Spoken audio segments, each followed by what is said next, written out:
you'd like to learn the proper etiquette, I'd be happy to teach you.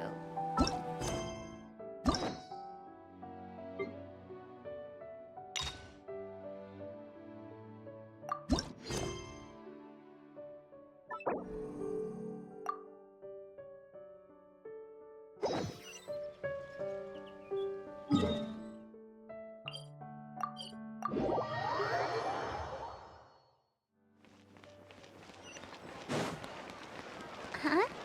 Do you also see Navia and Clorinde over there? They look like they might have run into some kind of trouble. Let's go check out what's going on!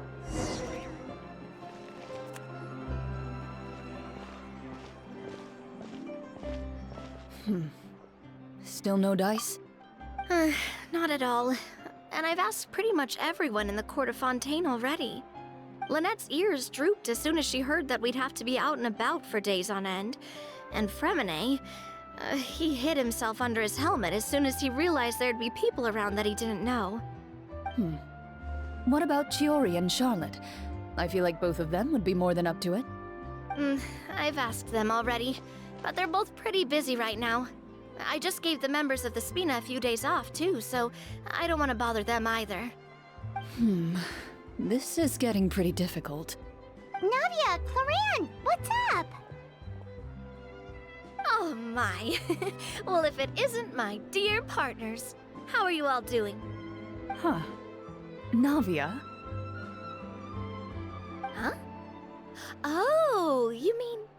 Yep, this is our chance.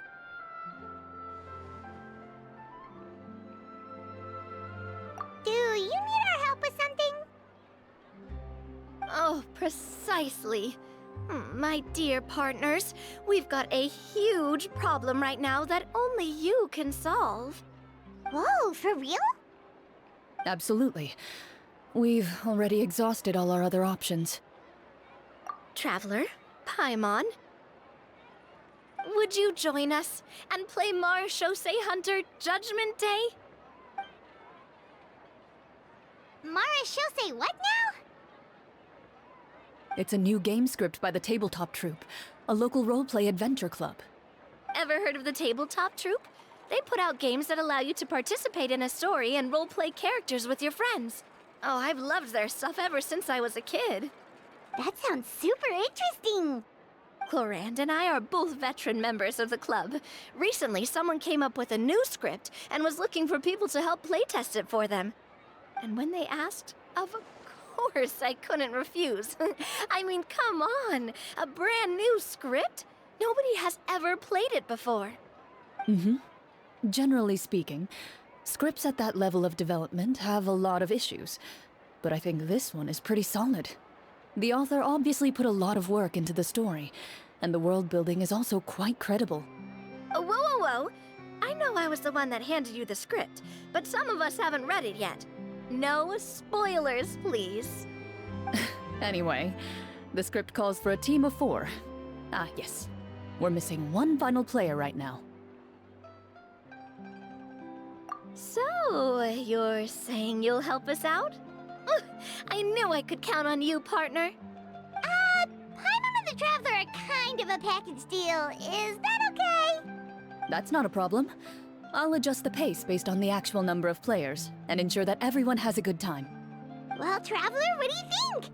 Wanna play? Paimon will follow your lead. Well, that solves our problem. You have our thanks. Woohoo! I'll go grab the script manager from the club right away. The script manager? Didn't you just say that you gave Clorinde the script? The club introduced a completely new kind of gameplay for the script. In this iteration, the Game Master's version of the script is incomplete. The script manager provides the next part of the script only after players have completed the current list of objectives. On top of that, in order to increase player immersion, the club has created some of the story's sets and scenes in real life. We'll only know where we should go once the script manager reveals the starting location. Wow, you're right. Whoever wrote this script really did put in a lot of work. And it's got a real healthy amount of suspense, right? I mean, even the GM doesn't know how the story will end. I look forward to experiencing it with you all. Why don't you go meet up with the others first? They should all be waiting at Chiorio Boutique. I'll come over with the script manager as soon as I find them. Sounds good. Remember to always watch where you're going, and don't rush. Ah, you say that like I'm 6 years old or something. Let me think. What kind of character should I play this time? I just hope you'll pick up some useful skills this time. Oh, and stop trying to persuade every animal you come across.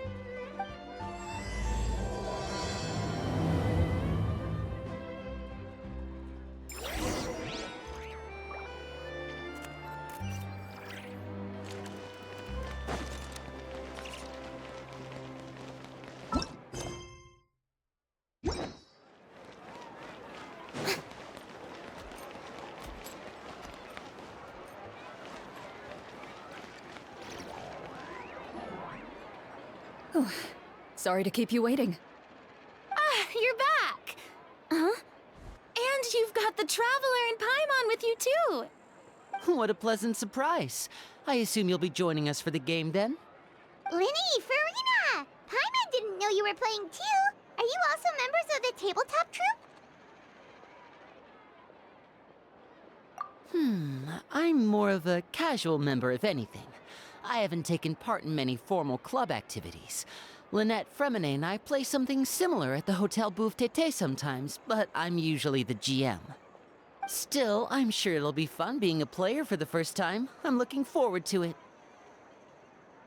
Well, I'm not a member of the club at all.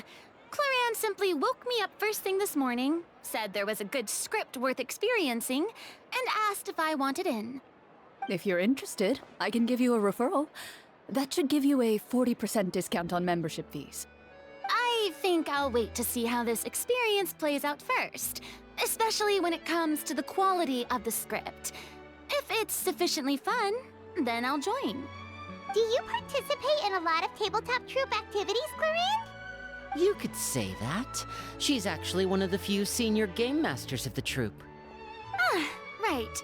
I knew about that even when she was still my subordinate. It's nothing. Really, just a small hobby of mine. Wow. Paimon's so used to seeing you be all upstanding and intimidating as the champion duelist. It's kind of hard to imagine you role-playing with a bunch of friends. Surely you jest. I would never intentionally make things difficult for my players. I maintain a clear boundary between my professional and personal lives. The me you see at court represents the law and order of Fontaine. I put all personal feelings to the side and grant a fair duel to all who seek to defend their honor. But in my personal life, I'm just an ordinary person. Someone who feels anger and sadness, just like everyone else. Well, you say that, but for all the time I've known you, I don't think I've ever seen you cry. I've seen you get angry, sure, but now I'm wondering whether you were actually mad or if it just looked that way from the outside.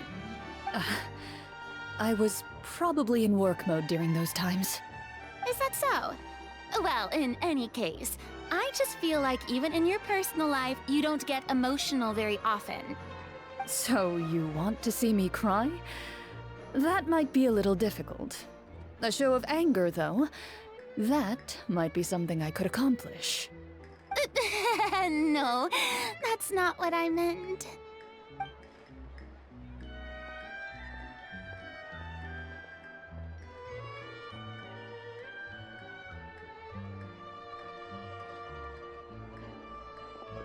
Ah, I'm back! Here, allow me to introduce you to the script manager, Mr. Florian. Pleasure to meet you all. Hello. Wait, are you a champion duelist too, Mr. Florian? Oh, no. This is just the costume provided by the club. I occasionally play a few of the roles in my scripts. That sounds like a lot of work. It's nothing. It's the least we can do to give the players a more immersive experience. Anyway, allow me to give you a brief introduction of the script. This script was adapted from the real history of the Marechaussee Hunters. You all will play the role of hunters from a bygone era and resolve a series of events unfolding in the capital. Paimon's not super familiar with the history of the Marechaussee Hunters. Is that a problem? Oh, no problem at all. I can give you a brief rundown. So, basically, Marashose hunters were people who dedicate themselves to hunting monsters and protecting the city by using a special swordsmanship technique passed down over generations. Their story can be traced back to the ancient Rapperia dynasty, as well as the first hunter, Cassiodor. But I'll leave the finer details for you to seek out and discover later. And I'll provide additional commentary as the story progresses. In that case, brave hunters, are you ready to set out on an unknown adventure? Whoa, just one sentence and it's like we're in the story already! Aha, I see many a determined gaze before me. Very well, head over to this location and begin your heroic journey. So, as we follow the story, it leads us to specific scenes? Ooh, sounds pretty innovative. What does the message in the envelope say? It's the exact location of the scene, as well as the formal permission to use the venue. Huh, seems like they have everything prepared. Please check all your belongings, everyone, and make sure you haven't forgotten anything. Once you're ready, please follow me to the designated location. Sounds good! Hunter Squad, move out!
They really have thought of everything.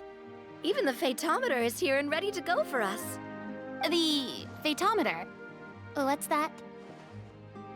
It's a card that's used to determine action success or failure. We'll need to use it when we try to use certain skills. And what about all the dessert and tea? Is that for us as well? That's what the message said. Really? That's so nice. It feels just like a tea party with friends. Those snacks have Paimon's name written all over them! I think you might be more of a snack hunter than a Marashose hunter, Paimon. Snack Hunter Paimon reported for duty! If there are delicious snacks to be found, Paimon will track down every last one! The desserts are great. But I'm still looking forward to the story more than anything. Very fair. Then, let us begin. First, please pick up the blank character cards in front of you, and write down your name and profession. You can find an abbreviated version of the rules printed on the back of your character card. If you have any questions, feel free to ask me. In this story, everyone is a Marashose hunter. To reflect this, the club has prepared a small badge for everyone. Ooh, Nice! As hunters, you have proficiency in swordsmanship and fighting by default, so there's no need to allocate any additional skill points to those areas. Swordsmanship? So there's a fighting part to all of this? Paimon's not sure she can do all that on her own. Maybe Paimon can just stick with you? Why don't you share a character card then? The Traveler will be the Marechaussee Hunter, and you can be his little floating assistant. Kinda like in real life. So, for the name, do I fill it out with the name of my character? Yep, it can be any name you like. You can use your real name too if you want. I do that whenever I get too lazy to think of a new name. Oh, so it would be like experiencing a different life, but still as yourself. That's not a bad idea. In that case, I think I'll continue to use the name Linny then. Next up is the skill sheet.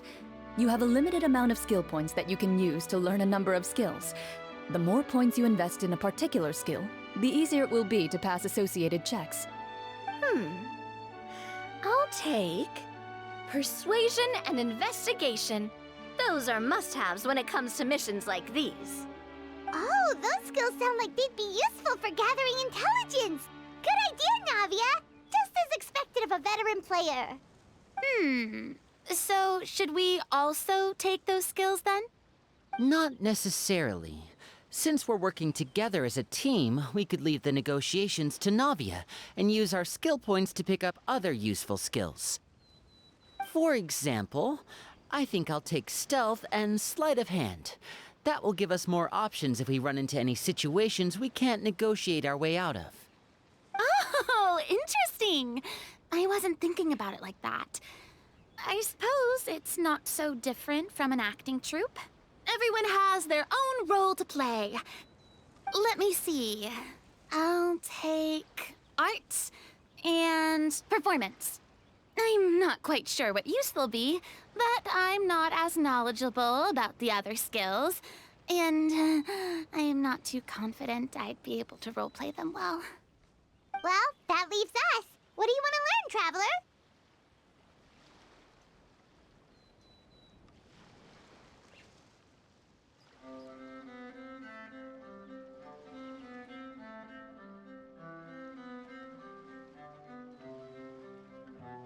Ooh, so you want to help people when they're injured. That's nice of you. Oh, something that'll help you get a read on other people's thoughts. Sounds useful.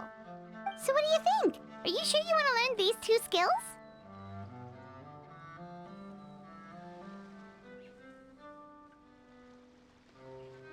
Sure, what do you want to learn? Ooh, so you want to help people when they're injured. Ha ha! Gotta say, this... So what do you think? Are you sure you want to learn these 2 skills?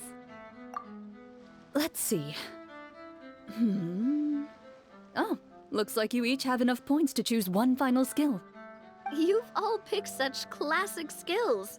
It's fine to go a little bit out of the box, you know. Why do I get the feeling she's getting ready to cause trouble? For example, this one here. Summon. Doesn't it sound super mysterious and cool? Oh, I saw that one just now as well. The description says, this skill can be used under certain circumstances to summon characters or creatures that fit the script's world-building rules. The script's world-building rules, huh? But how are we supposed to know what a Marechaussee Hunter can summon? Oh, that's not for us to worry about, my friend. Just learn the skills that interest you, and the GM will take care of the rest. All right, you've convinced Paimon. Let's learn summon, then. Paimon can't wait to see what kind of thing shows up. Well, now that everyone's more or less finished creating their characters, we can begin. Since 2 of our players are doing this for the first time, though, let me ask. Would you like to play on easy mode or authentic mode? What's the difference between the 2? Well, in role-playing games, the story sometimes changes based on the decisions of the players and the results of the Fatometer. For example, If you fail a check, that means you cannot use the target skill in that scenario. A critical failure may even result in further negative consequences. If you choose to play in authentic mode, every time you elect to use a skill, you'll need to use the Fatometer to see whether you succeed or fail, and face any consequences that may follow. If you choose easy mode instead, every check will be successful by default, and you won't have to worry about luck playing a factor.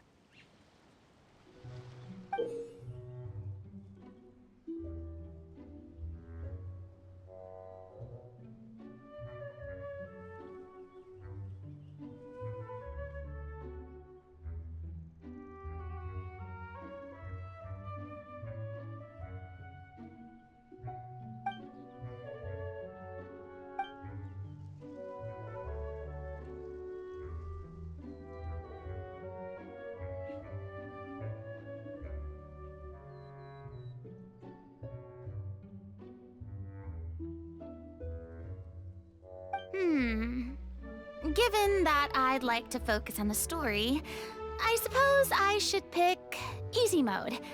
I'd feel bad if I brought the team down by failing my checks. Huh?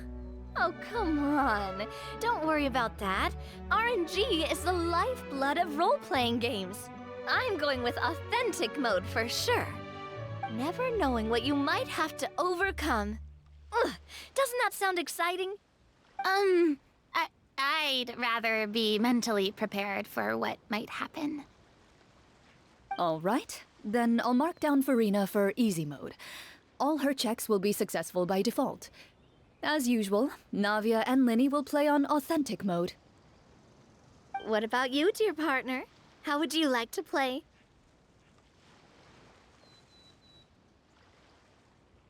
Are you sure? No need to worry about the pesky Fatometer. Pretty good choice if you just want to relax and play the game. Honestly, I don't think Clorinde would make things too difficult for us, no matter what the Fatometer says. Isn't that right, Clorinde? No promises. That wasn't super reassuring. Well, anyway, enough talk. Let's get started. I want to experience at least a good chunk of the story today. Speaking of the story, why is the beginning scene on a beach? Well, that's because... a long time ago, back when human civilization was still in its infancy, powerful demons and evil sorcerers ruled over the land. They created a host of monsters and sent them to slaughter all humans in existence. Soon, a group of human rebels banded together. With their swords raised, they swore to brave the darkness, and in doing so, subdue each and every monster that sought their destruction. They became known as the Marachose Hunters.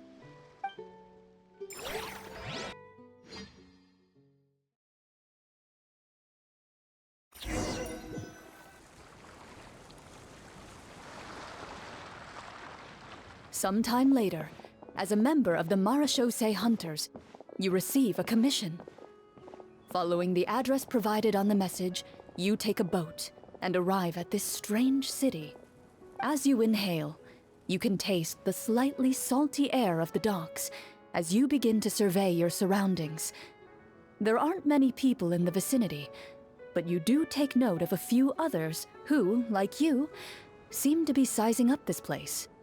Your eyes meet, and you realize these people are fellow Marachose hunters, likely led to this location after receiving the same commission as you.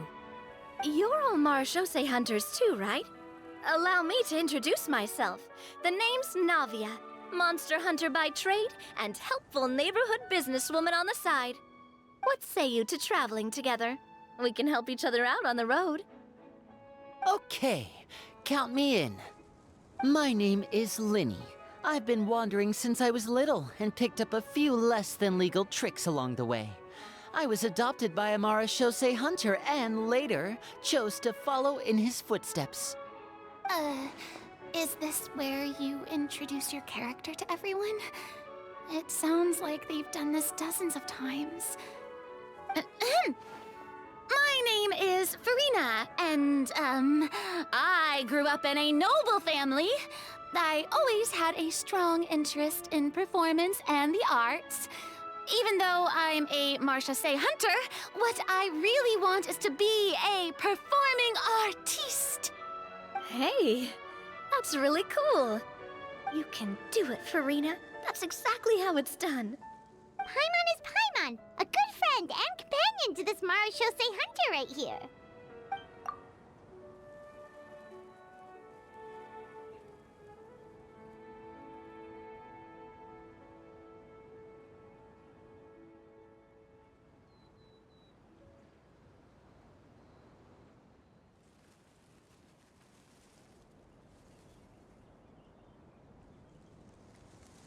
I've been studying the culinary arts since I was a child.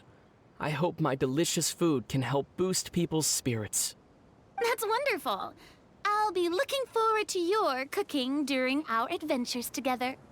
Well, if we're all here for the same commission, why don't we take some time to confirm what we need to do? You open your envelopes at the same time. The message reads, "To the honorable and trustworthy marechaussee hunters, our kingdom is currently facing a grave crisis. The lands outside the capital have been overtaken by monsters, and our people are being led astray by forces of wickedness. We beseech you, please help us resolve this crisis and return peace and stability to our home." Huh. The layout of this city looks super familiar. It kind of reminds Paimon of Mondstadt. The scriptwriter must have used a real-world city as a reference when coming up with the map. As experienced hunters, the layout of the city reminds you of places once traveled. You recall the sight of tree-lined streets and the gentle tranquility of days gone by. Yet, as you regard the city in front of you, it appears to be little more than an empty shell. Its hollow gates are open to you, beckoning you to come forth and bring salvation back to the town. I carefully read every line of the letter and turn my attention to the signatures at the bottom. Who issued this commission to us? You see a long string of unfamiliar names. It would seem that many of the residents of the city issued this commission together. They sensed that things were not right within the kingdom and sent a distress signal to the outside world. In that case, why don't we take a walk around the city and see if we can learn anything from the local residents? Oh, good idea. We might be able to get some leads on the monsters and bad guys we're after. You look up and see a tavern nearby. It appears to be open for the day. Why don't we go check out that tavern?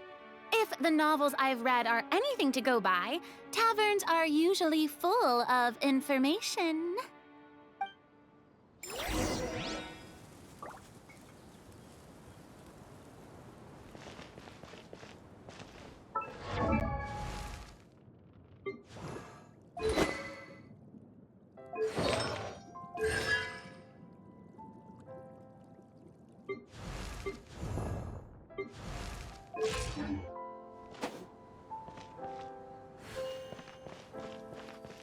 As you approach the tavern, you find a plainly dressed woman standing nearby.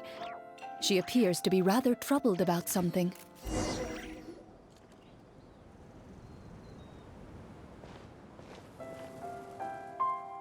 Greetings, friend. Lovely weather we're having today, don't you think? Oh, hello. I suppose you're right. The weather today is quite lovely. If only those monsters out there would stop causing trouble. It seems like every character included in the script has a certain amount of useful information to offer. If we keep asking questions, we might be able to get some good leads.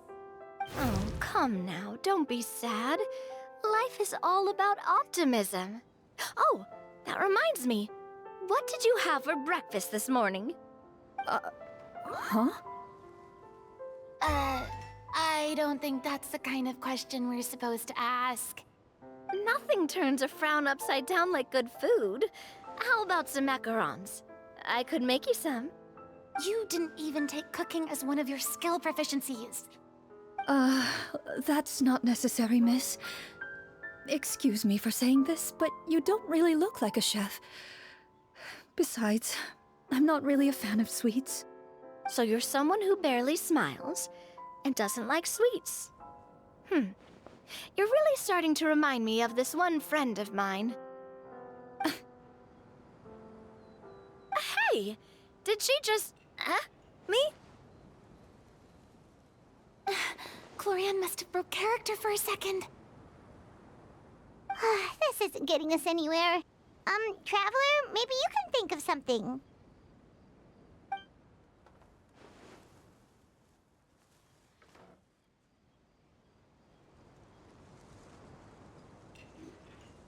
Are you sure? In that case, please refer to the fatometer.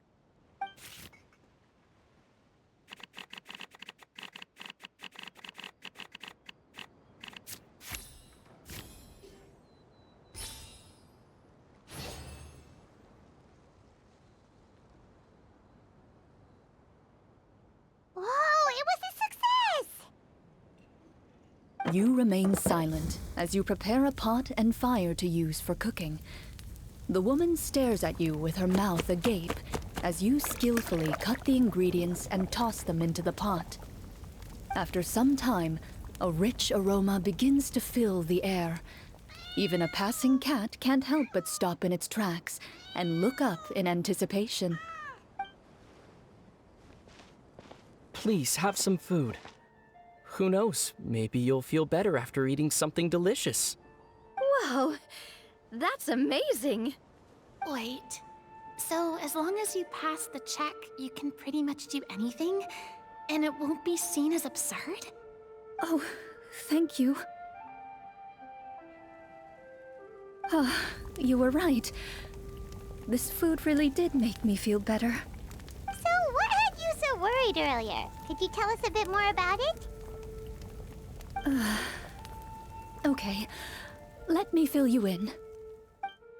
A horde of monsters suddenly appeared near the capital recently, so all the guards were dispatched to fight them.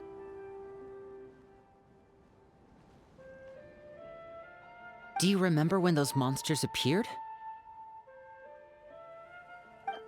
I'm not completely sure. All I know is that my husband was dispatched to fight them 3 days ago. Do you know where he was sent? It all happened so fast.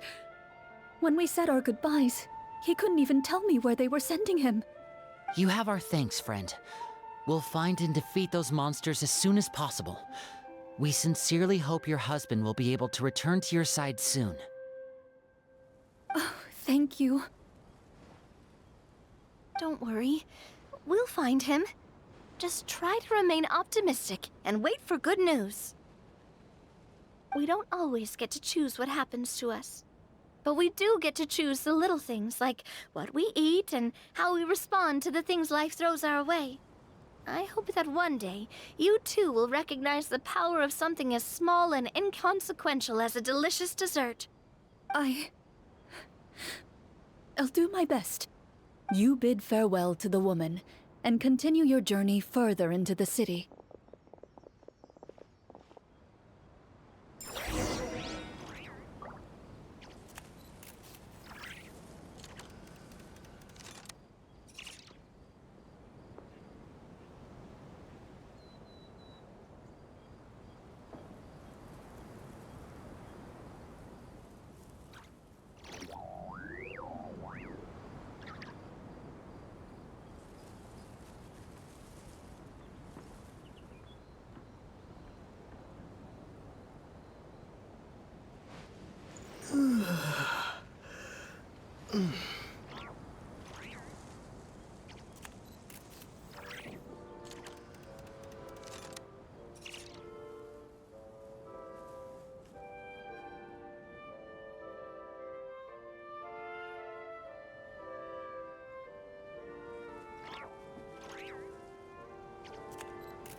As you venture further into the city, the streets appear largely empty. An elderly woman walks past. You see her shake her head as she puts away her wrinkled wallet. A nearby merchant folds his arms and gives you a disdainful look. You get the impression that he's someone who has long gotten used to the sight before him.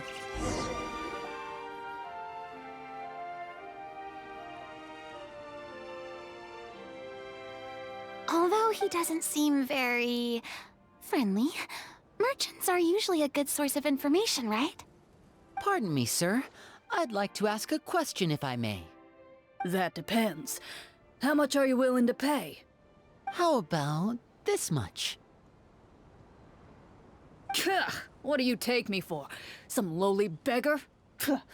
You can't even buy half an onion with that amount. Surely an onion can't be that expensive, right? What do you know? War's nearly upon us. Everything costs several times what it did before. If you're not gonna buy anything, then scram. Whoa, what a nasty guy. Maybe we shouldn't even bother talking to him. But he still might have information we need. Traveler, can you think of something?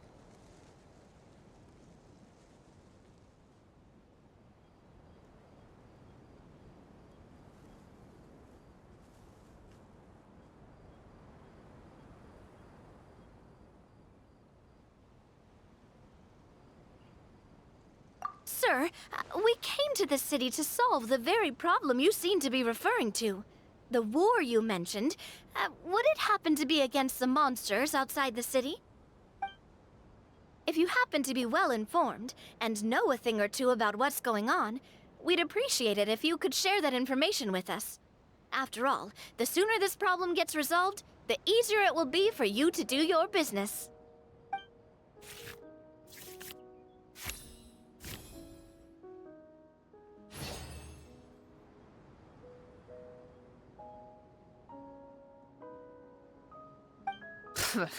Well, things are basically as you said, young lady. Those monsters are camped outside the city, and they've been destroying all our trade routes. We have limited reserves within the city, so if this continues, we're all gonna be in big trouble. Wait, you're saying no one has put a plan in place to distribute supplies or maintain order? We could all starve, and those nobles in the palace wouldn't even break a sweat. Who knows? Maybe they've been in cahoots with the monsters all along. That is concerning. All right. That's all the information you need, right? Off with you now. I've still got business to do. You know, if you smiled a little more, you'd definitely get more business. And I bet that would make your life just a little bit sweeter. I'm not saying it's guaranteed to work. It's just a tip.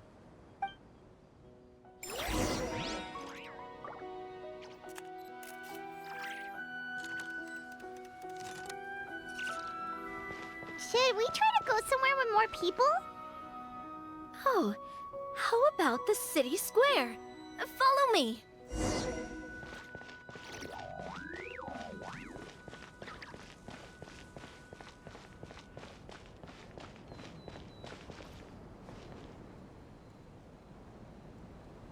Before you lies the city's central square. You see a man with a slightly anxious look on his face, pacing back and forth, his head hanging low. He doesn't seem to notice your approach. Still immersed in his own thoughts, he shakes his head and lets out a long sigh. This guy seems promising enough. Maybe I can get some information out of him. Hello, sir. Is there anything I can do to help you? Wait, you're... I'm... Oh, dear goodness! You're a Marashose hunter! You recognize us? Ah, are you one of the people who wrote the commission letter? Yes, yes! Oh, I didn't expect you to actually come! Oh, what great news! The city is saved! What happened here? Alas, we once lived comfortable, carefree lives. This city used to be free of monsters. The first Marachose hunter, Casiodor, the Golden Hunter, he was the one who drove them back. However, monsters have once again surrounded the city. Perhaps the seal that kept them at bay has lost its power. Or perhaps an evil sorcerer has been meddling in our affairs. All I know for sure is that their return has stripped the city of any chance at peace. Are there not enough soldiers to drive them out? It's not a question of numbers. The guards simply have no idea how to deal with them. Most people my age have never even seen one of the monsters, much less been trained to fight against them. What's worse, many of us don't even know the history of the Marachose hunters anymore.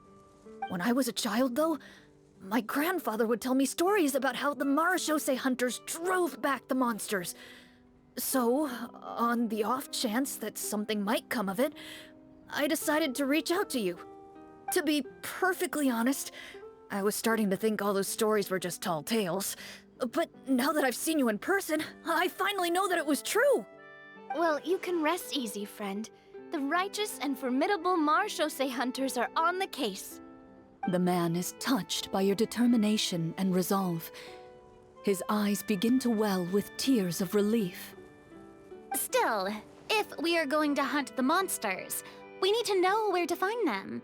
Can you give us any leads? All I know is that the area outside the city is dangerous. I'm afraid I can't point you toward a specific location. Oh, although, if you leave the capital through the main gate and follow the road, you should run into a group of guards. They might know more about where to find the monsters. I see. We'll go look for them then. All right, be careful. Oh, and one last thing. The monsters outside the city are just part of the problem. There are evil sorcerers inside the city as well, so be on your guard. They're actively working with the monsters, and have corrupted the court ministers with malicious magic. They're the reason why, even inside the city, everything has been a giant mess. Even one of our kindest ministers has turned into a boorish and unreasonable figure, interested in nothing but enacting laws that exploit the people. Who knows how much longer we'll be able to go on like this. Talk about being stuck between a rock and a hard place. I feel bad for him. Maybe we should try to cheer him up? Huh? Like, now? Is this really the right time? I appreciate your kindness, but for now, it's more important to focus on the crisis at hand. Brave hunters, I leave the future of this kingdom to you.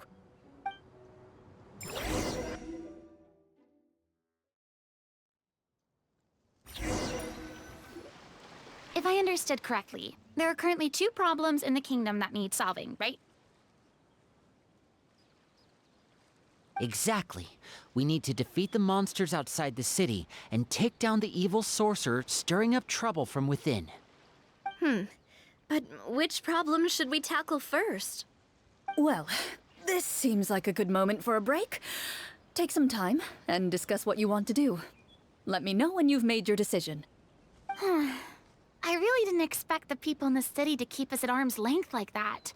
I totally thought the hunters would be treated like heroes.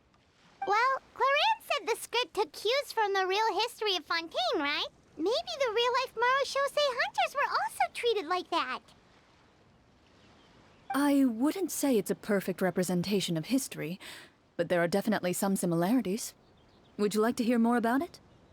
Sure. As long as it doesn't spoil anything in the script.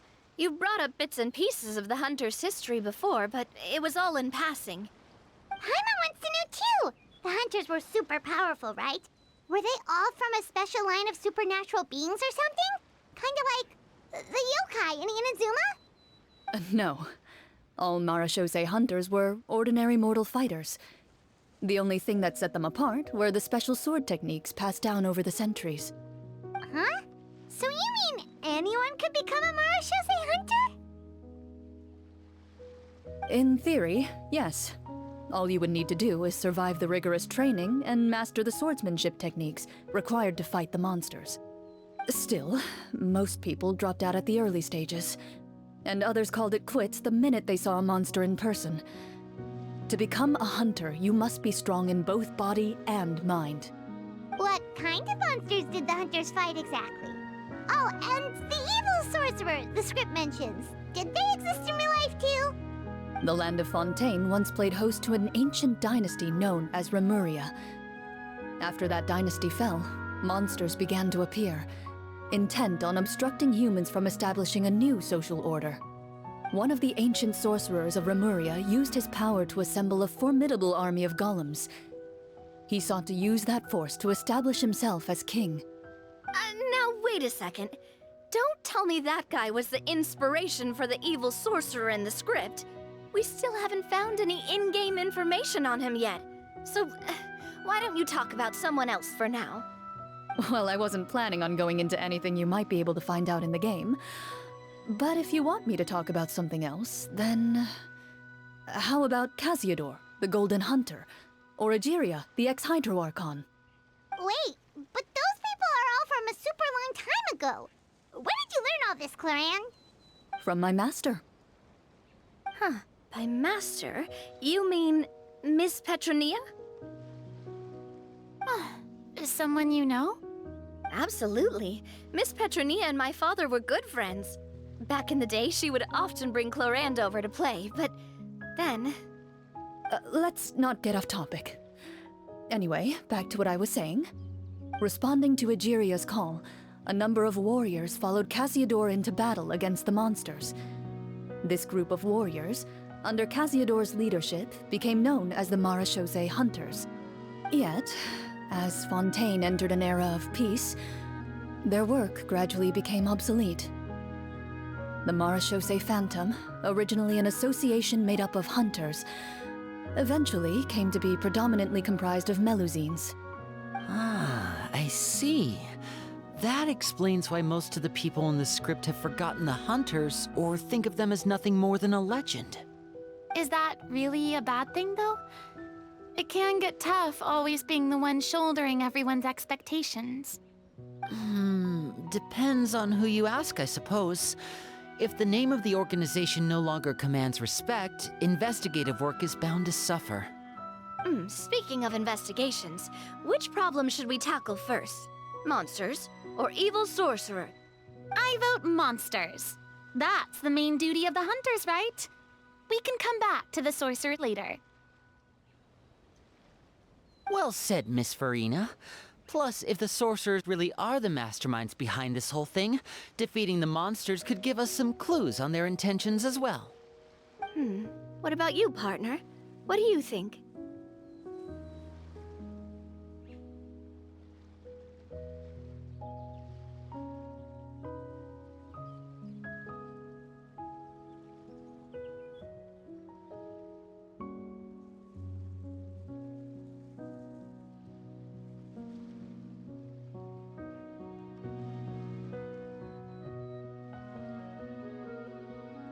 I mean, you're not wrong.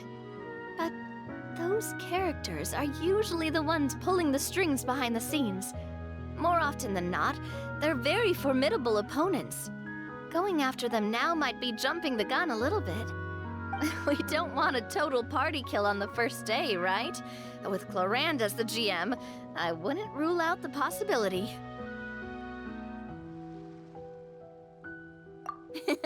Then it's settled. Let's go hunt some monsters! All right. After some discussion, you decide to turn around and head out of the city.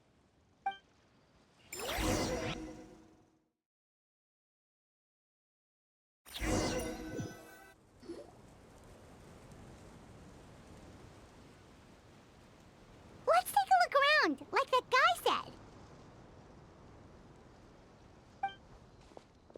You there! Outsiders, halt! Who's there? An armored man approaches you, He has a tall, muscular build and a determined expression in his eyes. Just one look, and you can tell he's fought in his fair share of battles. Although he's trying his best to conceal his current state, his uneven gait and the sweat dripping down his forehead make it obvious that he's been wounded and is in serious pain. I'm the captain of the guard. I saw you sneaking around the city earlier, so I'll only ask this once. State your purpose, or it's off to the dungeons for the lot of you. Wow, it's been a while since someone's been this suspicious of us. I said talk, not whisper between yourselves. Have you ever heard of the Marchese Hunters? Marachose hunters? Ha! That fairy tale, you mean? What, you expect me to believe you're one of them?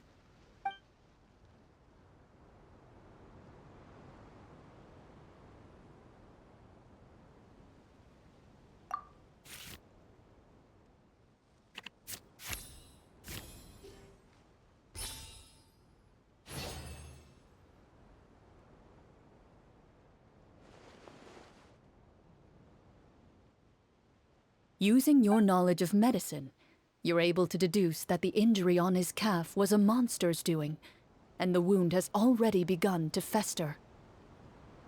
As you check him over, he looks at you with suspicion and retracts his injured leg further back. I'm a doctor by trade. Please, let me redress your wound. You don't have to suffer like this. The man appears somewhat disgruntled at having been exposed, but soon relents and raises his leg for you to take a better look.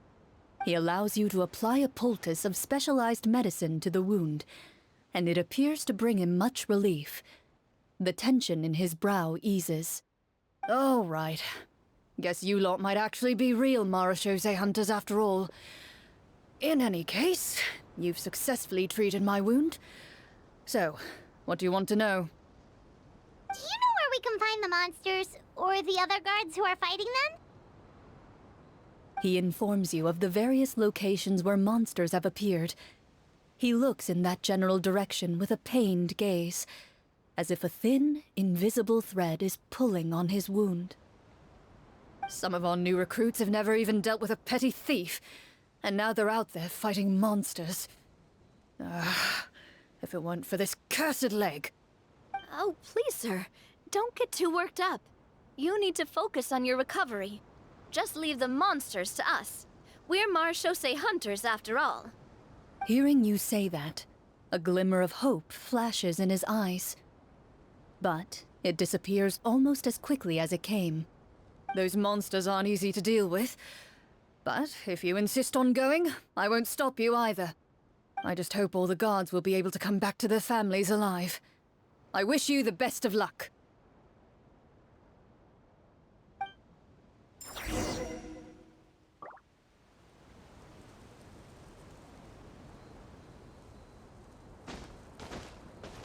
Based on what the captain said, the monster should be right up ahead. Let's go. Hopefully we're not too late.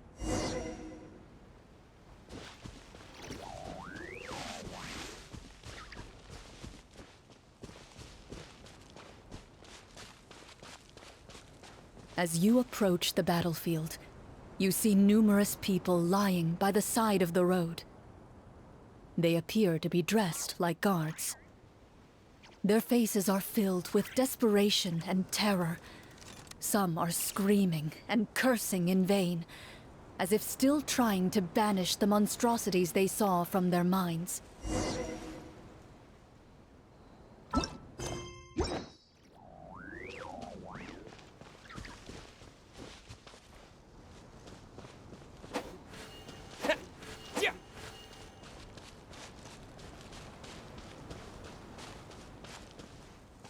A few of the wounded look up at you in shock and disbelief.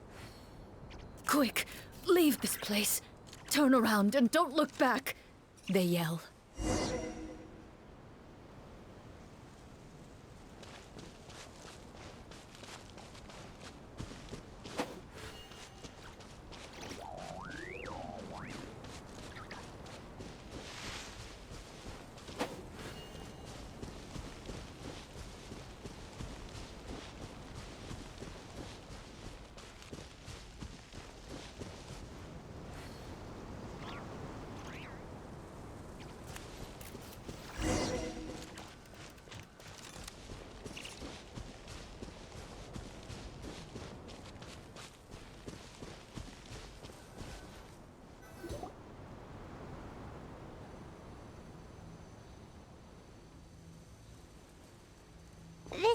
place he mentioned, right? You see broken iron swords scattered all around you, and downed trees riddled with terrifying claw marks. All the signs point to one thing. A truly devastating battle just took place here. Be on your guard, everyone. The monsters might still be around. Before you can finish your sentence, you hear rustling sounds from the surrounding bushes. The monsters have emerged. They close in on you without fear. You get the impression that, in their bloodthirsty eyes, you're just another meal for them to devour. A little help here! This thing wants to eat Paimon! Your battle round begins now.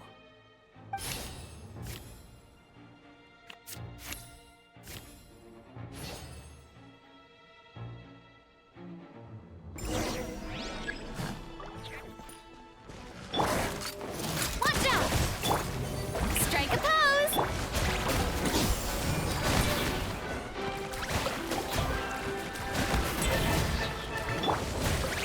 Umbrella warfare, I guess! The next battle round begins now.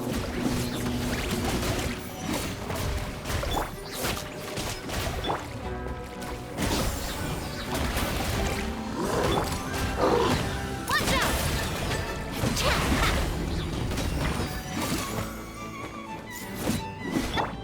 Shower me with... The monsters let out a terrifying roar of anger and resentment before dissipating into thin air. Ugh, thank goodness it's over. We're lucky the Marashose Hunter class came with all those preset skill points. Otherwise, we would have been in some real trouble. I never knew the photometer even determines the amount of damage you inflict. If you get unlucky, isn't it just game over right then and there? That's part of the fun. The uncertainty of fate is what gives these games their appeal. Just as you begin to celebrate your victory, a suspicious lump on the ground catches your attention. A suspicious lump? Wait, could it be the thing that appears after every battle? I walk up to it, crouch down, and begin to carefully examine it. I've still got my right glove on, so it should be fine for me to touch it, right? As you investigate the mound, you discover that the exposed portion appears to be made of wood. It was previously obscured by the large form of the monsters. With the monsters gone, the small protrusion now awaits your discovery, poking out of the ground like a shy flower bud.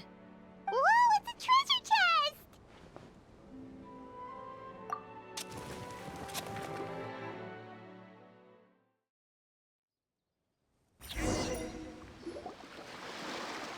With everyone's help, you successfully excavate the wooden chest from the ground. Even without opening it, you can tell from the mora and jewels scattered around the chest that it must contain quite the fortune. Makes sense. We worked hard for this. Let's open it and we can share what's inside! I can understand your excitement, Paimon, but think about it. Doesn't it seem like there are people out there who need this treasure more than us? Yeah. Think about all the people suffering in the capital. Or all those guards who got hurt fighting the monsters.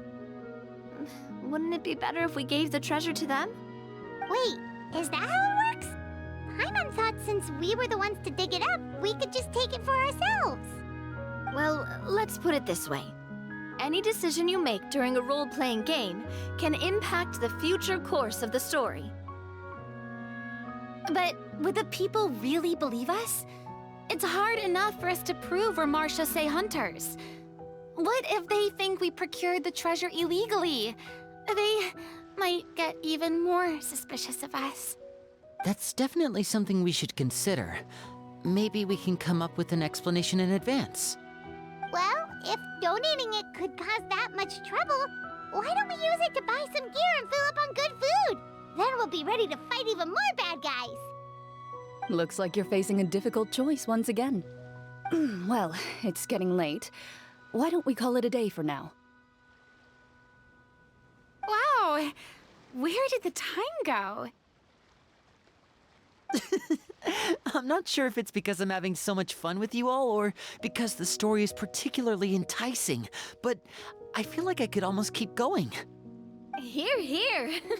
Ooh, how about we play through the night? I'm not sure I'll have enough energy for that. Yeah, that won't work for me either. Lynette will give me an earful if I get home too late. I understand how you feel, Navia, but we have to change venues for the next part of the story anyway. Huh? Another location? Mm-hmm. There's a special note for the GM at the end of this section that says to proceed to an indoor set for the next part of the script. Whoa, they really pulled out all the stops for this new script. Well, even if we end the game for the day, we can still stay a little longer and hear Clorinde finish her story, right? Paimon wants to hear more about the history of the Hunters. Something tells me you just want to finish the free desserts before we break for the day. That's just a coincidence, okay? Besides, to Paimon, not finishing free food feels even worse than having to buy her own. And anyway, Paimon really does want to hear more about Clorinde's master. Well...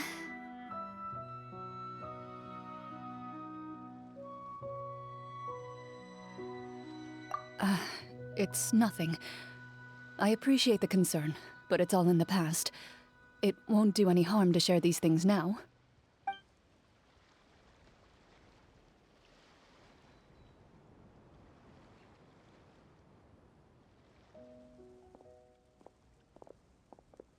My earliest memories are of living with Master. According to her, she saved me from certain people of ill repute. My birth parents had left me behind some time before that. What a heavy beginning for a life story. Master was a fascinating individual, if inexperienced in the ways of raising children. My first ever toy was a short sword. Although I suppose it wasn't so much a toy as something Master removed from her waist and handed to a noisy child in need of distraction. Oh, wait, so she handed an actual sword to a child? Isn't that dangerous? Did you hurt yourself? Of course I did. I cut my palm and bled quite a lot. But Master was not concerned. She just stood there and casually lectured me about it. See, that's what you get for not holding the sword properly, she told me. She then crouched down next to me and said, "Give me your hand. I'll teach you to bandage this wound.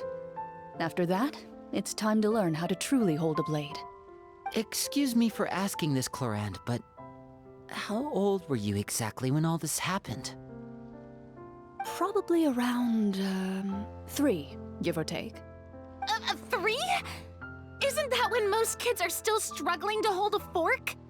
As I said, Master was rather inexperienced in the ways of raising children. She believed trial and error was the best way to teach a child what they're capable of. I'm not so sure this is a question of experience. I didn't see anything wrong with her ways at the time. And anyway, children don't get to choose how they're raised. Oh, she did bring me back a pet from Liyue once. It was a Geovishap hatchling. A Geovishap hatchling? For a pet? That seems even more dangerous. What she said was this: make sure to get along, you two. If you really can't agree on something, just settle it with a fight. Whoever loses is the real pet. And how old were you when this happened? 5. Well, did you win? No, I lost.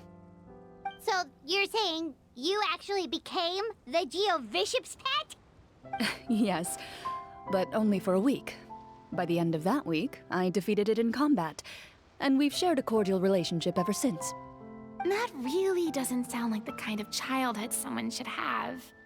Later on, I gradually understood that Master most likely didn't know any other way to raise a child.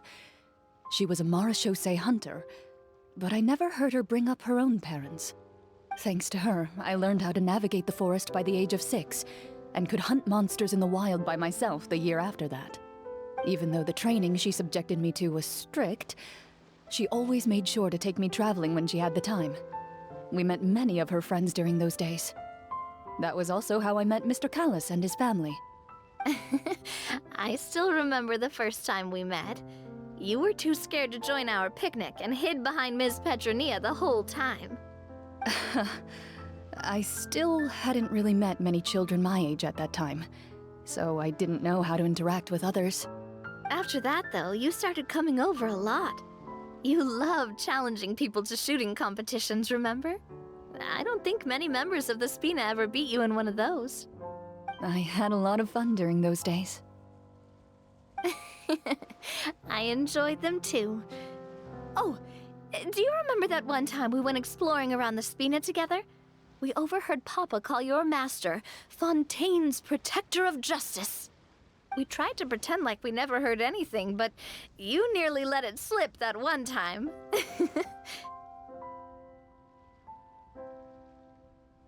Protector of Justice? Oh, wait, you mean that vigilante hero from 20 years ago? The one who was always active at night? Yep, that would be her. She often would put on a black cloak and go out at night. I never knew where she went or what she was doing. Until, like Navia said, we overheard the truth from Mr. Callis that night. 20 years ago, huh? I still remember the guards leaving all kinds of witness reports about her on Nervalette's desk. My apologies. Oh, there's no need to apologize. You had nothing to do with it. And anyway, everything she did was for a good cause. Although, calling herself the Protector of Order was a bit much. Especially when she deliberately operated outside the law. Huh? When did the Protector of Justice become the Protector of Order? Oh, she had a bunch of code names. I heard she would just come up with a name on the spot whenever she was asked. Later on, she probably got sick of answering those questions and decided to stick to just two. The Protector of Justice and the Protector of Order. That sounds like her, all right. I bet she forgot which of the two she'd use by the time she got back each night. Well, she certainly sounds like a fascinating individual. With her strong sense of justice, it's no surprise her student followed in her footsteps. It's true. I always wanted to become like her. Someone powerful, independent, and with a strong sense of conviction. But...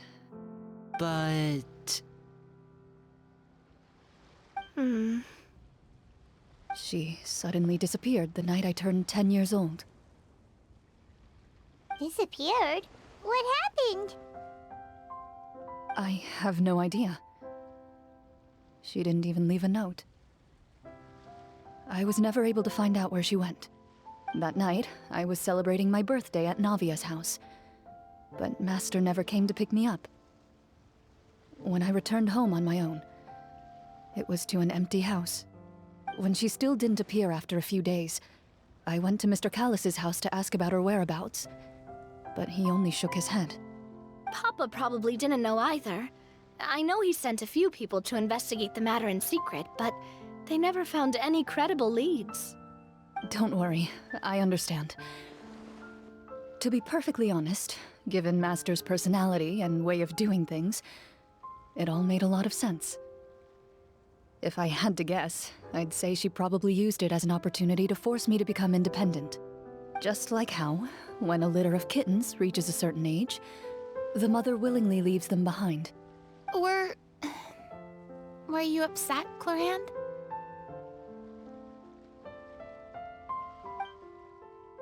I was at first, but not anymore. I don't believe Master would suddenly disappear for no reason. There must have been something she just had to do.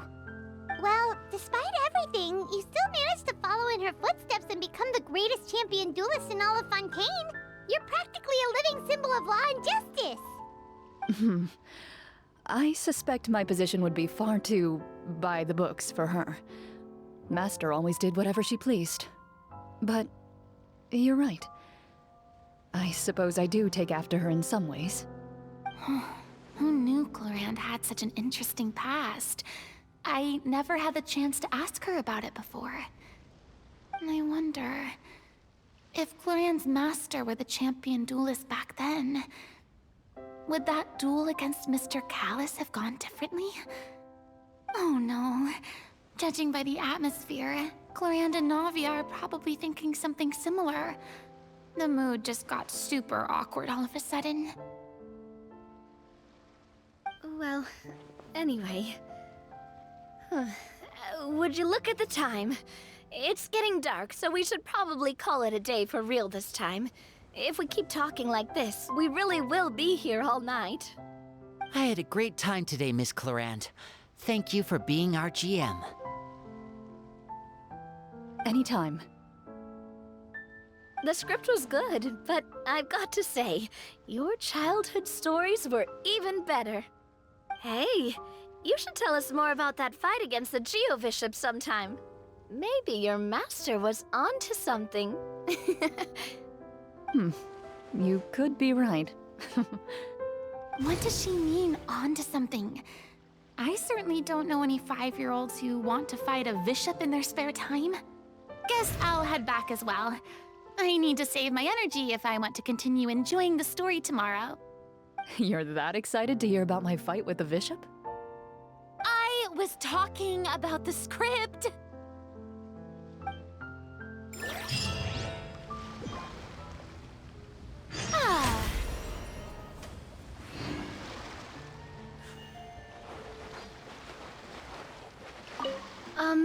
Just between the two of us, could you tell me what it was like to be the Geo-Bishop's pet? It was nothing special, really. Geo-Bishops don't understand the concept of a pet. So basically, it just headbutted me whenever I entered its territory. And that hurt? Yeah, it hurt. What, something you want to experience for yourself? Oh, I'm good. Thanks.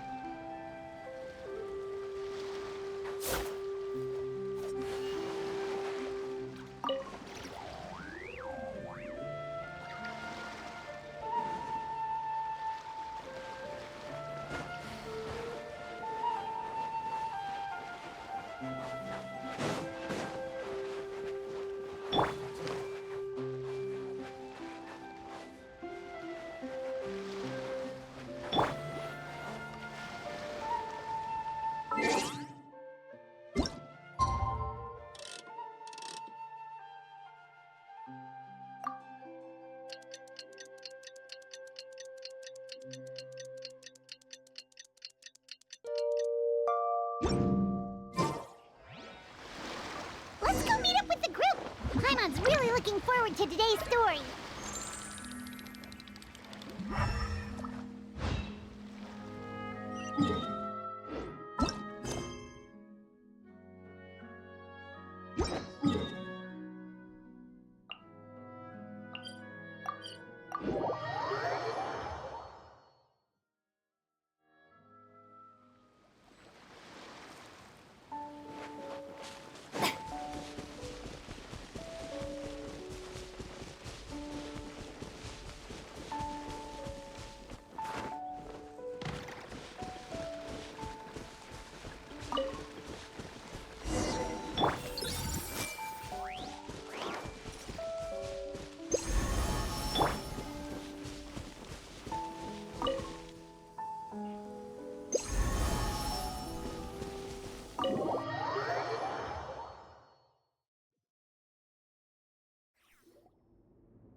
Looks like everyone's here.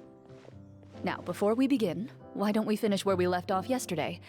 There was an important decision to be made, yes? I'll pour everyone a cup of tea. Is that really the most important part, though, Clorinde? Paimon's more concerned about our current surroundings. Heavy walls, cold railings, dim lights. This is obviously supposed to be a prison. I admire the work put into the set. Still, it's obvious the scriptwriter has never paid a visit to the fortress of Rapperia. So this set is going to be a part of the script? Unfortunately, that is something I can neither confirm nor deny.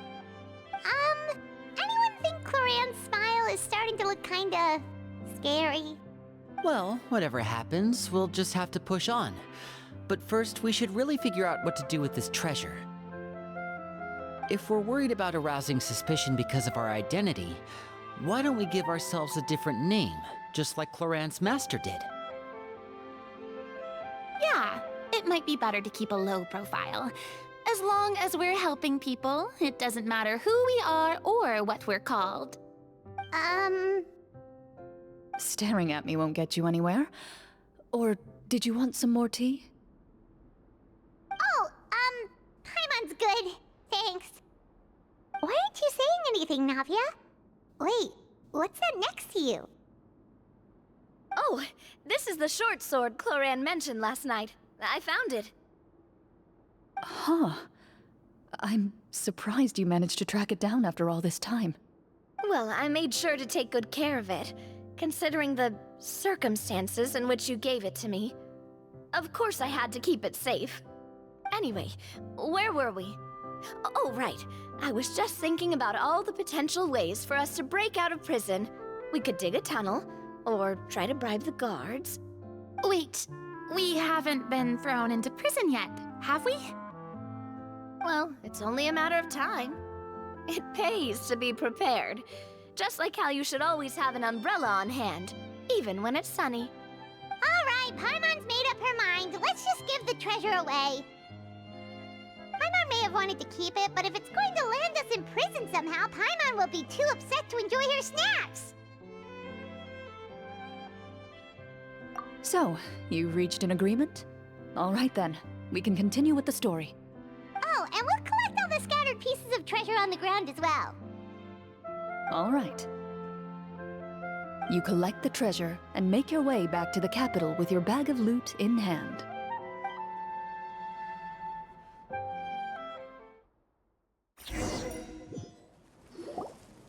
The city is still shrouded in a gloomy, oppressive atmosphere, but your spirits are surprisingly high. In places where sunlight struggles to reach, you generously share your wealth with the children, the elderly, and the poor in urgent need of help. Thank you, kind soul. The elderly woman's look of gratitude follows you as you walk away, her eyes never leaving your back until you move entirely out of sight.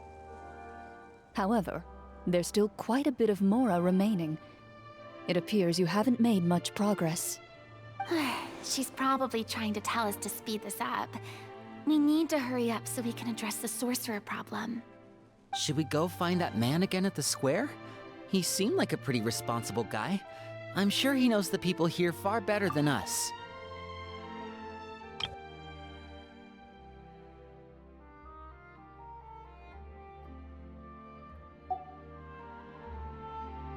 Oh, good idea! Just as you start to make way to the square, intent on finding the man again, there's a voice.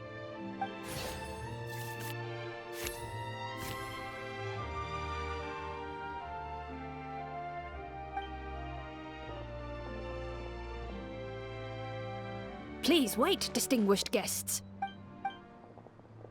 Several strange guards suddenly call out to you. They run forward to meet you and proceed to politely pay their respects. Greetings, gentlemen. Are we being invited for afternoon tea? Surely you jest, my lady. That would not be our place. It is His Excellency the King who requests to meet with you. Please come with us.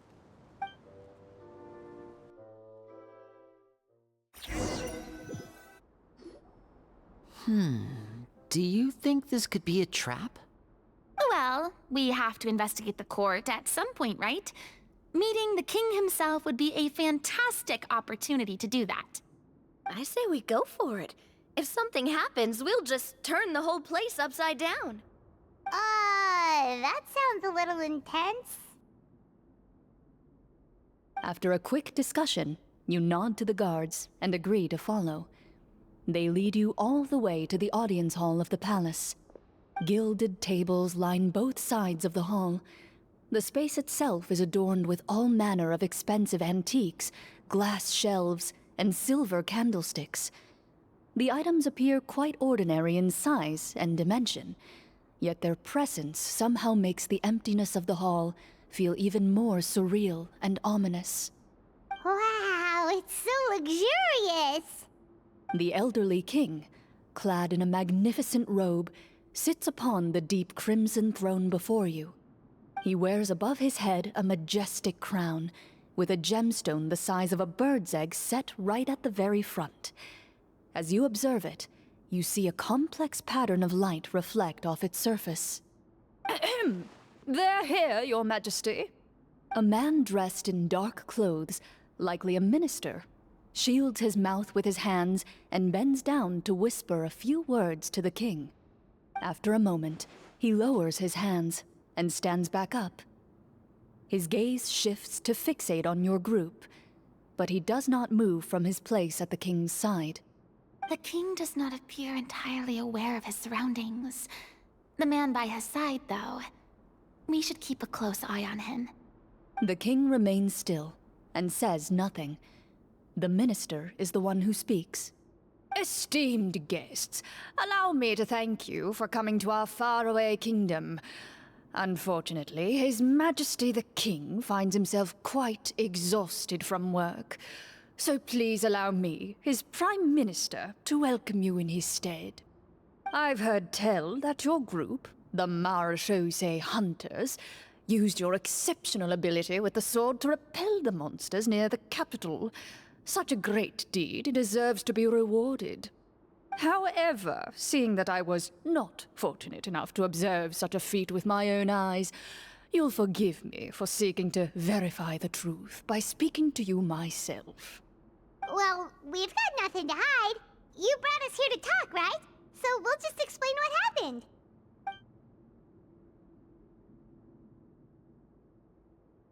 The golem's blades were so powerful, they could cut down trees in a single swipe. It took a lot of effort to defeat them, even for trained swordsmen like us.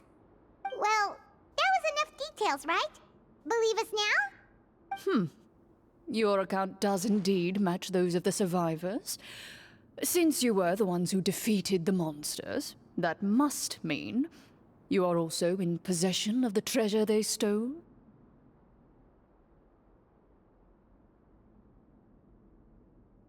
Well, we did take the treasure, but... How did he know about the treasure? Ah, then I must ask that you return it at once. It belongs to the kingdom. Wait, but didn't you just say that our great deed deserved a reward? Shouldn't the treasure be considered a part of that? Yes, that was indeed what I said. But you seem to have forgotten a very important distinction.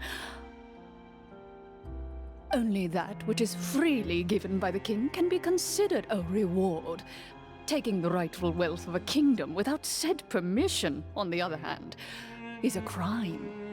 But that's completely unreasonable! Yeah, that makes no sense! If it weren't for us, the treasure would still be buried underground somewhere! Maybe so, yet the fact remains. You tried to dispose of the treasure without reporting it to the court and without receiving permission, yes? What, no answer? Surely you're not insinuating that you, a group of legendary Marechaussee hunters, sought to take the treasure for yourselves? Well, what about the king? Is he just gonna let this guy talk for him the whole time? Clad in his magnificent robe, the king remains seated, with his hands resting on either side of the throne. His posture is rigid and unmoving. He stares forward with an empty look in his eyes, completely unmoved by the events before him. From the look of things, could the Prime Minister be the evil sorcerer? Or could both the King and the Prime Minister have fallen under the evil sorcerer's control? I would like to observe the number of guards stationed in the hall. The guards in the palace appear fully armed, their expressions solemn. Sensing the tense atmosphere in the room, they stand at the ready, each with a hand placed upon the hilt of their sword, as if prepared to draw their weapons and surround you at a moment's notice. Well, there goes my plan to turn the whole place upside down, I guess. It appears we've been visited by nothing more than a group of ill-intentioned imposters. What a pity. Guards, take them away and throw them in the dungeons. Before I decide your fate, however, I must first determine whether you have any accomplices outside the court. Can't we try to slip away? Or maybe start some kind of riot? But if we try to fight the guards right now... Don't worry. At least we figured out who's behind all this. Let's just play it by ear. If you're scared, Paimon, just hold my hand. Aw, thanks, you guys. You allow yourself to be led away by guards surrounding you on both sides. It's only when you begin to feel drops of water falling from the dungeon ceiling and smell the stench of death and decay all around you that you finally realize you've stepped into a completely different world. Stay here, and don't try anything funny. The guards lock the cell door and leave without looking back. Wait, sir! Your voice echoes through the dark hall, but the only response you receive is the sound of water dripping from the ceiling. No! What should we do now? Carve out a new path of fate with our own two hands, of course. I draw my weapon. You reach toward your waist, but find nothing there. You now recall that your weapons were confiscated before the guards locked you in the cell. The bag of treasure along with them. What about that knife I hid in my boot? When did you hide it in there? When I was thinking about digging a tunnel. Rejected. You failed to inform the GM of this course of action. Moreover, the guards would have conducted a thorough search before throwing you in prison. And the keys to the cell aren't anywhere to be seen? Correct. You don't even feel a lock hole on the cell door. Oh, well, there goes all our plans. Indeed. Huh? Why are you the one saying indeed? Because that statement holds true for me as well. This is where the script ends. What? But that's a terrible ending! Generally speaking, this should be the point where the scriptwriter gives the players some kind of hint, or gives the GM some kind of code for how to move forward. I mean, maybe they just really wanted us to be immersed in the feeling of being in prison? Like, they'll only show us the way out once we've grown truly and utterly desperate? That is a possibility. If only there were desserts and tea in real prison. Oh, wait, guess it's kind of how the Fortress of Meripede works if you're lucky. Oh, before I forget, Navia, the short sword you had with you earlier. I took a closer look, and the craftsmanship doesn't appear to resemble anything from this era. If I remember correctly, that style was last in vogue several hundred years ago. Wait, Clorinde said that sword used to belong to her master, right? Does that mean her master has been alive that long? I doubt it. The way she went about things often made her seem childish more than anything. I'd say the sword was most likely an heirloom passed down over time. Hang on. A precious heirloom passed down to you by your master. And you gave it to me just like that? You weren't worried I might lose it? Master left many things to me when she disappeared. There was the sword, an old key, and a good amount of junk she probably just didn't want to take with her.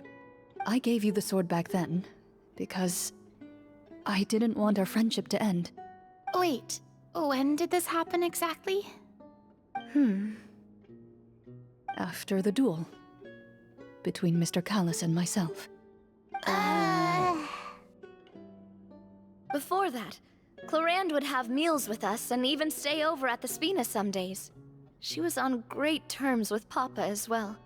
After the duel, though, there was a period of time where we simply didn't know how to face each other. She entrusted this sword to me, and never came back.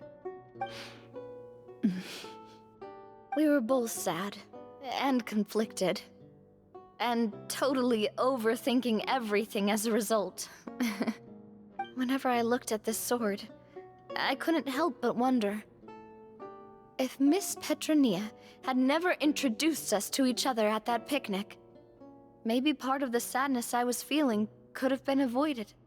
Back then, it felt like I hadn't just lost a father, but a close friend as well. No one can change the past. The most important thing is that you two found your way back to each other and can enjoy things like this together. Yep, you're right.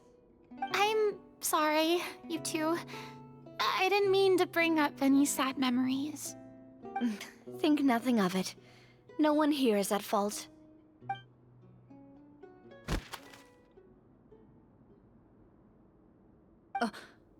Huh?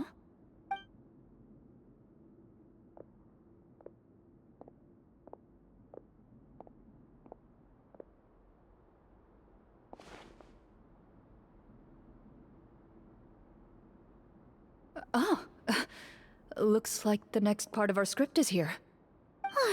Perfect timing. The situation was really starting to get desperate. And not just because of the prison thing. From Clorinde's face, Paimon really can't tell if it's good news or bad news.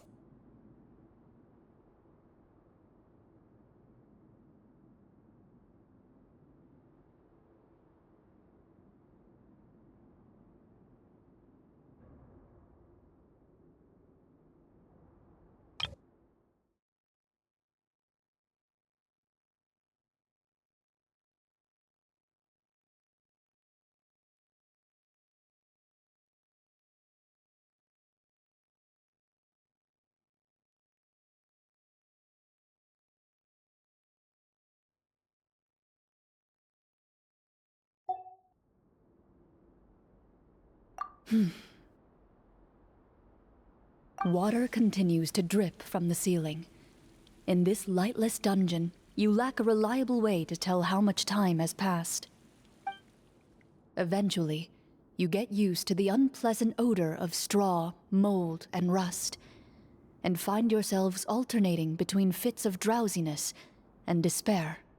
Suddenly, you hear footsteps outside the door. Heads up, everyone. Someone's coming. Gather close, everyone, and keep your voice down.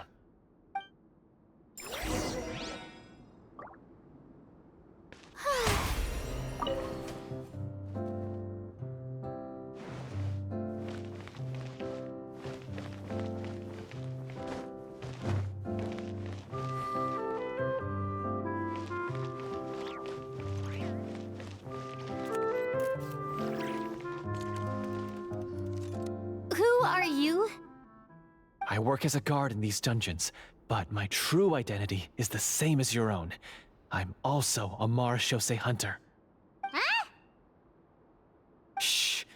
I've already sent away the other guards, but if we make too much noise... I understand, but how can we be sure we can trust you? The king has issued a formal decree. In light of the irrefutable proof of your crime, you're to be executed before tomorrow's sunrise. If you want to escape, it has to be now. Executed? We barely did anything! Monsters appearing at the same location as the treasure. Could this entire thing have been a trap? There will be time for speculation once we're out of here. As for my identity, I have no way to prove that to you just yet. Infiltrating the capital was difficult, and finding a chance to speak with you has taken a lot out of me. I could go on, but I think we can all agree that now is not the time for details.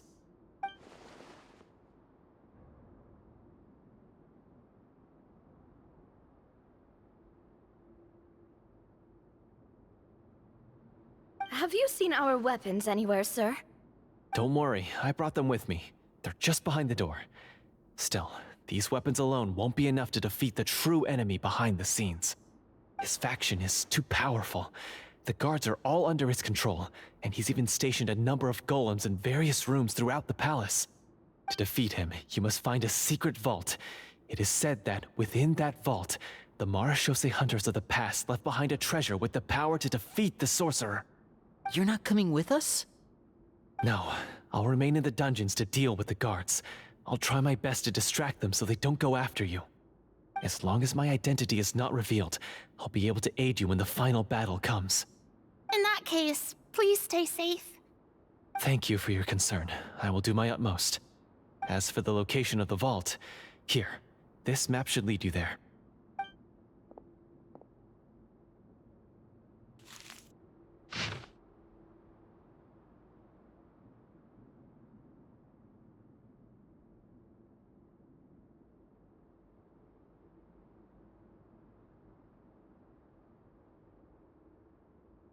Got it. All right, once I open the door, remember to stick close and refrain from making any noise. I'll lead you out of here as quickly as possible. You now have the chance to restore the honor and legacy of the Mara Shosei Hunters. So please, get out there and reclaim what's ours. And be sure to exercise caution. With the help of the guard, you successfully escape the dungeons. Your sense of despair and anxiety both seem to fade as you continue your quest.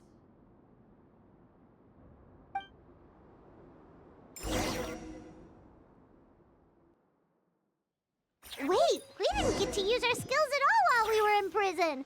Who knows when we're gonna get the chance to use that cool summon spell? That is a pity, but we can only continue to move forward.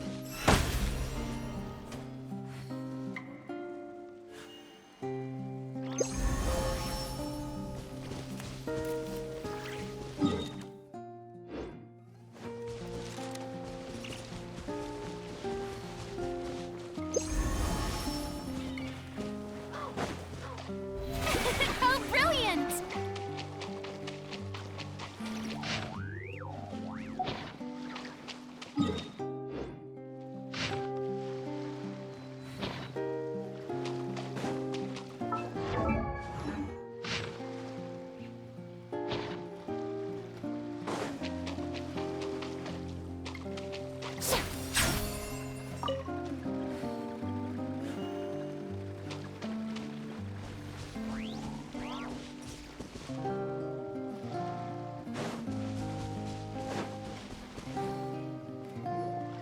This should be the place marked on the map. This bit of rock certainly looks suspicious. Well, I'd say an investigation's in order then. Plus, if all else fails, we can just blow it up. Wow, you really meant that!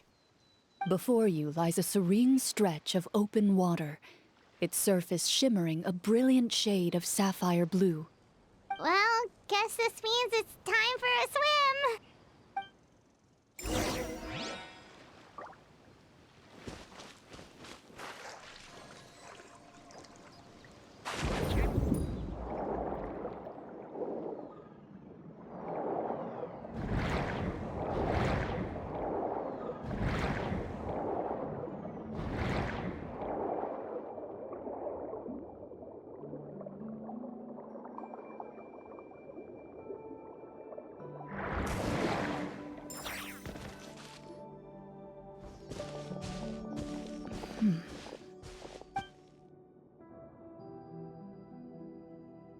Oh, what's the matter? It's nothing. As you step into the cave, you find yourself in an eerily quiet space. Before you lies a narrow passageway that appears to trail off endlessly into the distance.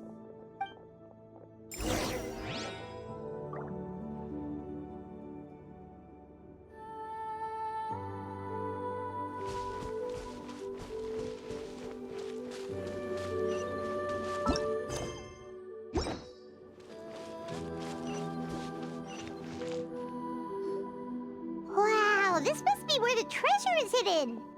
But this door is blocking our way in. It almost looks like it's been here for quite some time. I've got to hand it to the tabletop troupe. They really went all out with the props. Huh. What have we got down here? A kind of mechanism connected to the door? Ah, it looks like we might have to arrange it into a certain pattern. A pattern on a stone door.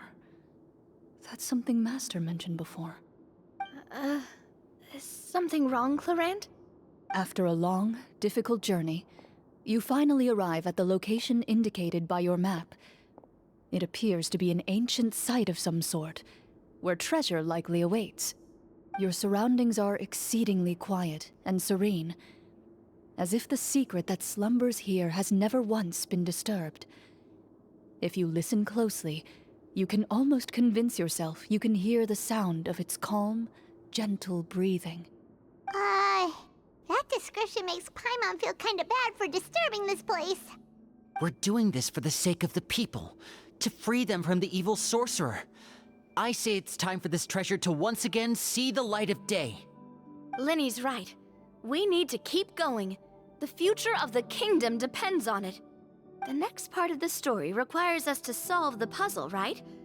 Let's start exploring the area. Yes, that should be fine. Something feels off about all this. Guess I'll just have to improvise.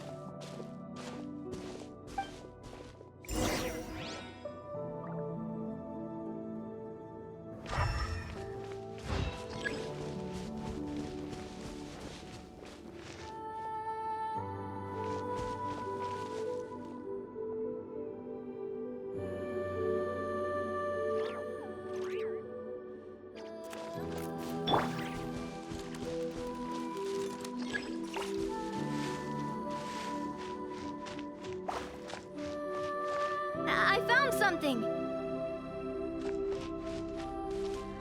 Found something here, too.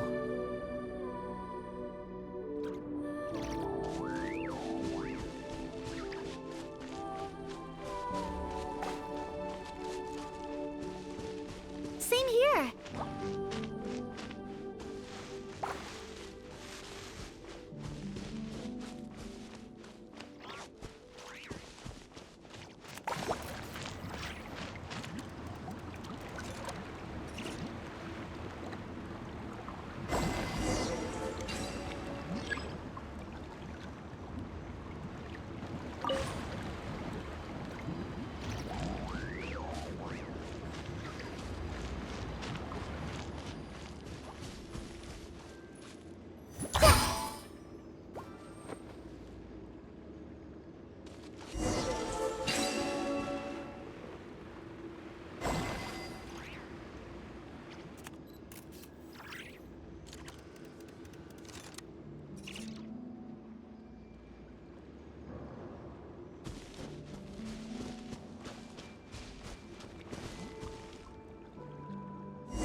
It worked! Something just appeared. Some kind of new mechanism, maybe? By solving the puzzles, you prove yourselves worthy of inheriting the secrets of the past.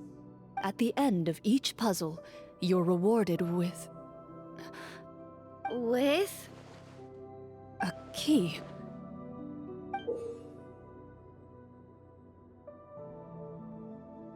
Oh, it must be the key to the big door. Huh? This is one of the Marechaussee Hunter keys that are passed down from generation to generation.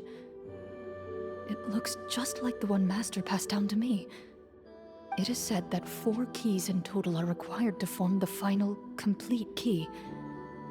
And it seems like we just collected 3 of them. That must mean... Huh? What's wrong? You hear a few strange noises. Suddenly, all the torches in the ruin go out at once. Huh? What's going on? Did we fall into another trap? For the sake of immersion, please close your eyes, everyone. Without the torches, the space is now completely dark, and you cannot see anything.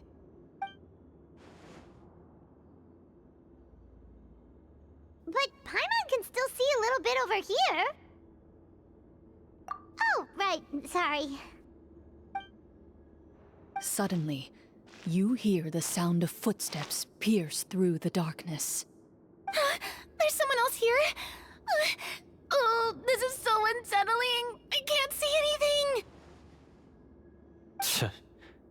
been discovered then? Wait, that voice, it's...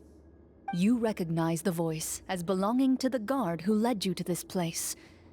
It appears he now covets the treasure for himself, and has come to stake his claim. Oh, so this is just part of the script.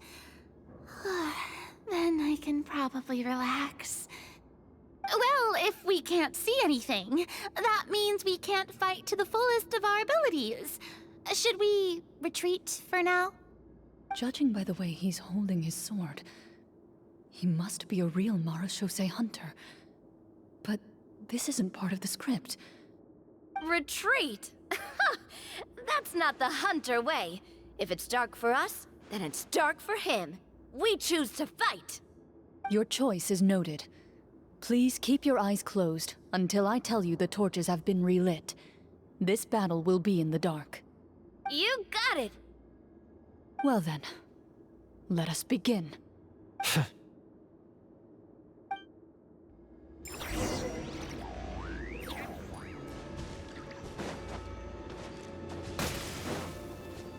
Loaded. I'd like to try to hit him with my sword. Your strike is successful. Ha! You're facing a veteran Marechaussee hunter. You don't stand a chance.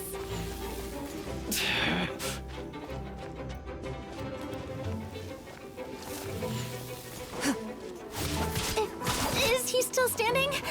Goodness, he sure has a lot of HP.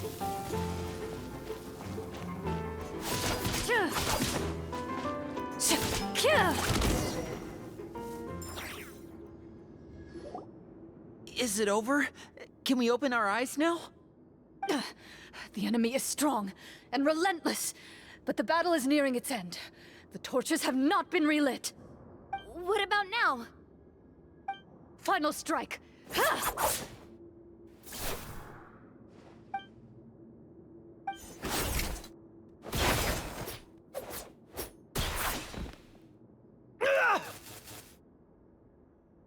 Oh, well, did we get him?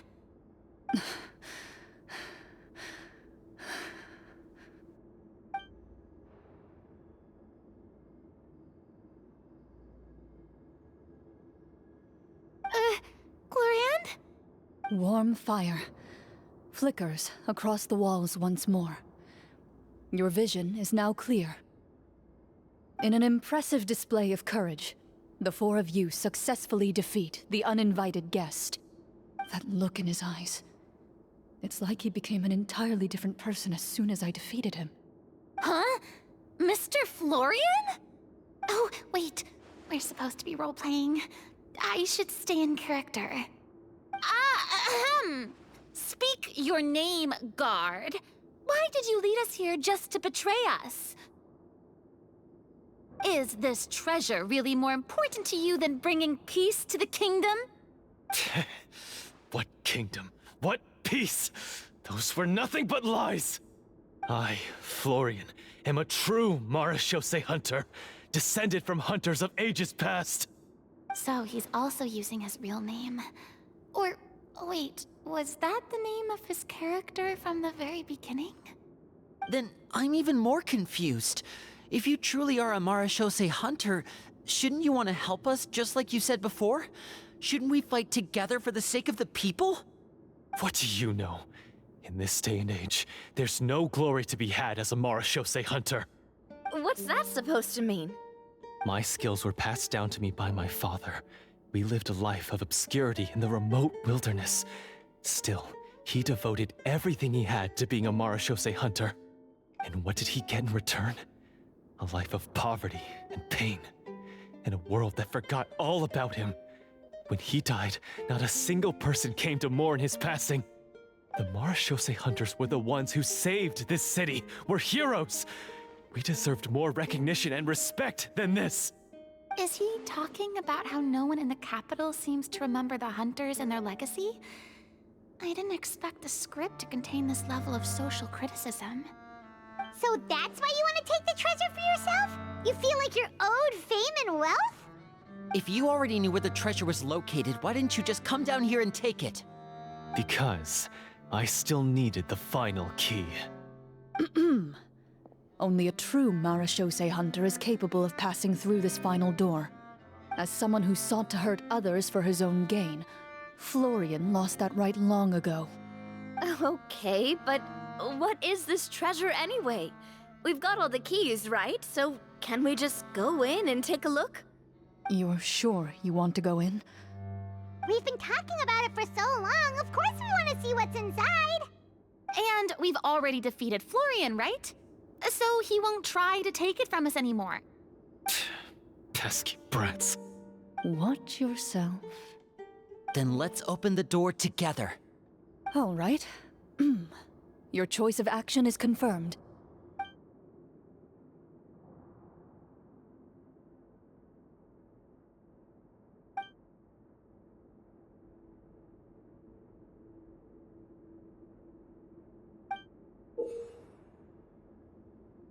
Before you, the door to the treasure, sealed and undisturbed for more than 100 years, finally swings open. You hear the shrill wail of the door hinge as it rotates for the first time after years of disuse, almost like a sleeping giant letting out an extended yawn. You get the impression that the secrets buried behind this door might be just as heavy as the sound you just heard. It's open! Come on, let's go in! Paimon wants to see what's inside! Ooh, me too!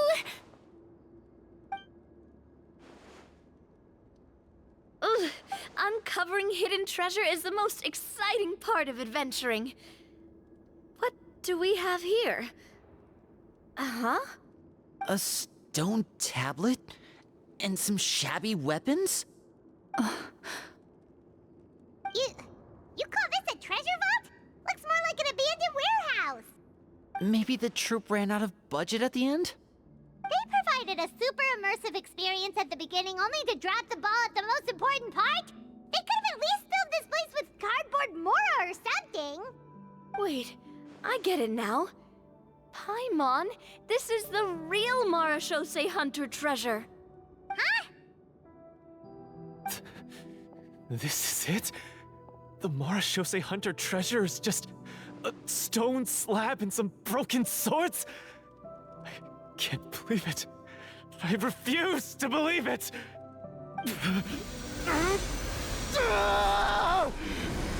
Whoa, are you okay? The Marashose hunter before you appears to suffer a serious mental breakdown. He needs to leave the room for a moment to collect himself. One of you seems to understand the significance of the treasure already. If the rest of you wish to follow suit, you may remain here in the meantime and explore your surroundings.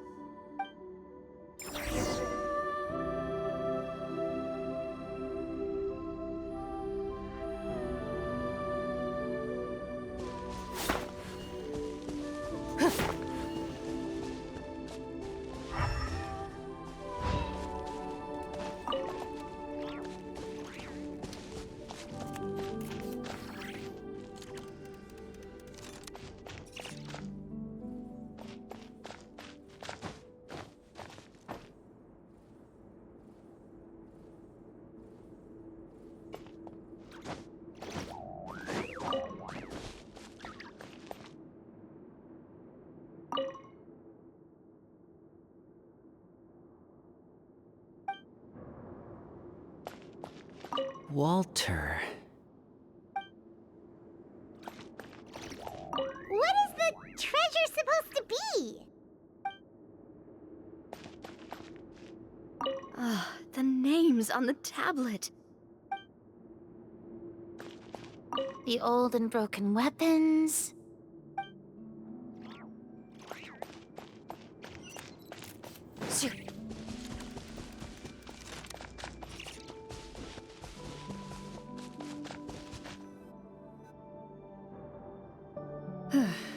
So, how are you doing?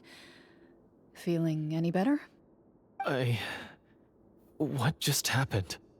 Do you remember how you got here? Or what happened to your body just now? I remember now. I brought you here because I wanted to The explosives in the cave! You mean these? Huh? How did you... I could tell something was off the moment I stepped into this cave, so I kept an eye out. I've already dismantled the whole thing. So the strongest champion duelist in all of Fontaine saved the day once again. Guess I shouldn't be surprised. It would seem your skills as a Marechaussee hunter are as sharp as ever. I deserve some answers, don't you think? Tell me why you wanted to lure me here. Everything you said earlier sounded like the truth. Luckily, your monologue was dramatic enough to convince my friends you were just role-playing. I don't know. I just always felt like there was something in my heart that didn't belong to me. Something agitated and angry. Who knows? Maybe it was my own anger all along. I could never really tell. The feelings about my father and the other Marechaussee hunters are real. It just wasn't fair. I was angry, bitter that no one remembered them or praised their accomplishments. I don't know when it started, but at some point, my anger came to completely consume me. At that point, I remembered the legend my father used to tell me. The one about the treasure. But if the treasure was all you cared about, why plant all those explosives? Wouldn't they just destroy the treasure and bury you along with it? I can't remember. My head is a mess. It felt like there was this voice telling me to eliminate the hunters, but now it's gone. From your description, I suspect you were dealing with a Devorator. Devorator? Oh, your master, your father, I mean, never talked about it? It was a kind of monster that was active several centuries ago. No, I've heard of it. I'm just not sure why you suddenly... Wait, it can't be. The seal! The seal?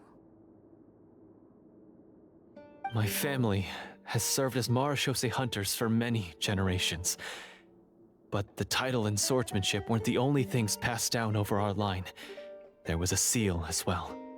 My father instructed me to always watch over that seal and maintain it regularly. He said it had been passed down over a truly ancient age, and protecting it was our clan's most important duty. But I neglected that duty after he died. I finally decided to come down and check on it one day, and that's where my memories become fuzzy. The Devorator would be a formidable adversary for any mortal being, even ones as capable as the Hunters. If you lacked the power to completely destroy it, you could easily fall prey to its influence and corruption. In light of this, some Marechaussee hunters chose to seal the Devorator away, in the hopes that a permanent solution would come with the passage of time. I heard it has the power to amplify the obsessions and desires in people's hearts, to the point where they overtake you entirely. It would seem I'm not just lacking in skill with a blade, but in mental fortitude as well. And yet, you were able to retrieve 3 of the 4 keys. If I remember correctly, each was entrusted to a respected and capable hunter. How did you manage it? One of them belonged to my father. The second I stole from a different hunter. And the third... was one that I snatched while the person was on the way home from the tavern. I nearly died in that alley. I know just how strong you are. It's as clear as day to everyone in Fontaine. I observed you from dusk to dawn, but could never find any opportunity to sneak up on you. I never even saw you drink a single glass of liquor. The only way I could think to obtain that last key was to lure you here using your hobby, and then... Oh, I get it now. That monster, it wanted to bury you here alongside the treasure. I won't comment on anything else, but the script was good. Well, I did pour my heart and soul into it. The stories my father used to tell me about the glory of the heroic Marechaussee hunters and how they came to be forgotten. It's more than just a story. Huh? You're proud to be a hunter. You're still holding onto that part of yourself, no matter how small. I have done so many despicable things. I have nothing to be proud of. Then explain the purpose of the evil sorcerer in your story. Isn't he the true antagonist? The one who sought nothing but his own gain, and used the people as pawns to attain it? In your heart of hearts, he was the one you truly wanted to defeat. But I've already tainted my sword. I no longer have any right to... Wake up, Florian. Remember how you introduced yourself earlier. Do you really think the hunters acted out of a desire for honor and glory? Or to be loved and acknowledged by the people? What did your father teach you about our order? You do not wield your sword for yourself, but to protect those you serve. There's nothing special about a blade. It's the intentions of the wielder that matter above all else. Do you still not understand? Even after seeing the treasure for yourself? The contents of that room, they represent the true legacy the hunters left behind. You're right. I am a Marashose hunter. It's time for me to redeem, no, to finally serve the people I vowed to protect all along. I wouldn't be so quick to push aside the need for redemption. I know. That's a charge I won't bother to defend myself against. Good. Then, come with me, and help me see the script through to the end. Huh? See the script through to the end? But there's no more script left. Never finished it, huh? No, I mean, I wrote the script with the sole purpose of luring you all here. There was no reason to write beyond this point. Then we'll just have to keep writing it. The evil sorcerer still needs to be defeated. You mean the Devorator? Are you saying I have to make up the rest of the script as we go along? Is that really so hard? You've already written most of it. Surely you can write an ending where the hunters win and justice prevails. I'll be there to help you too. You aren't afraid your party will fall into danger? I know what my friends are capable of, and they're all quite skilled. Besides, I need their help. Then, are you going to tell them the truth about all this? I don't intend to spoil the fun. Sometimes, protecting dreams and fantasies is more important than exposing the truth. Don't you think?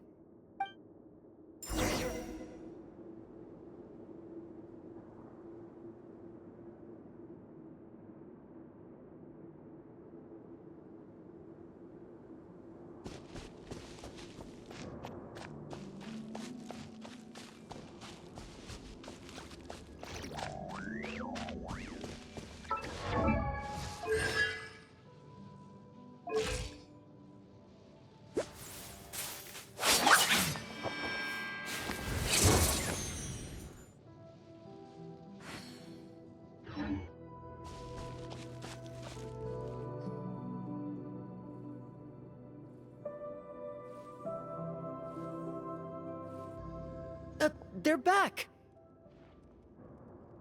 That took a while. Ahem!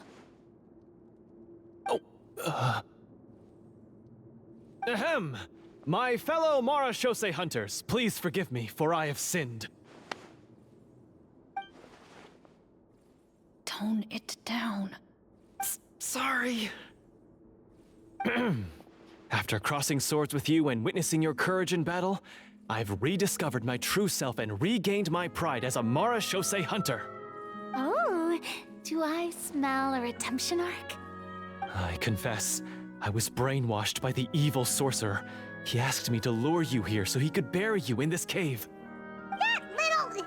Wait, you're saying all of that wasn't you, but the evil sorcerer? That's right. He's adept at manipulating the hearts and minds of the people. I fell under his influence because I did not possess a strong enough sense of will. Huh. And how are you going to prove that you're a changed man? We're not going to fall for the same trap twice. To be perfectly honest, I only came to my senses after seeing the treasure. It reminded me of my father's past teachings. The treasure was actually... The names of all the Marashose hunters from ages past and their weapons? Wait, already know? Of course. Don't underestimate a veteran role player's exploration skills. Oh, wait. I mean, Marashose Hunter Navia's exploration skills. We just finished reading through the content of the stone tablet. That tablet recorded the lives of some fascinating people. For example, this Marashose Hunter called Est. She inherited the responsibilities of the Golden Hunter and passed judgment on many people.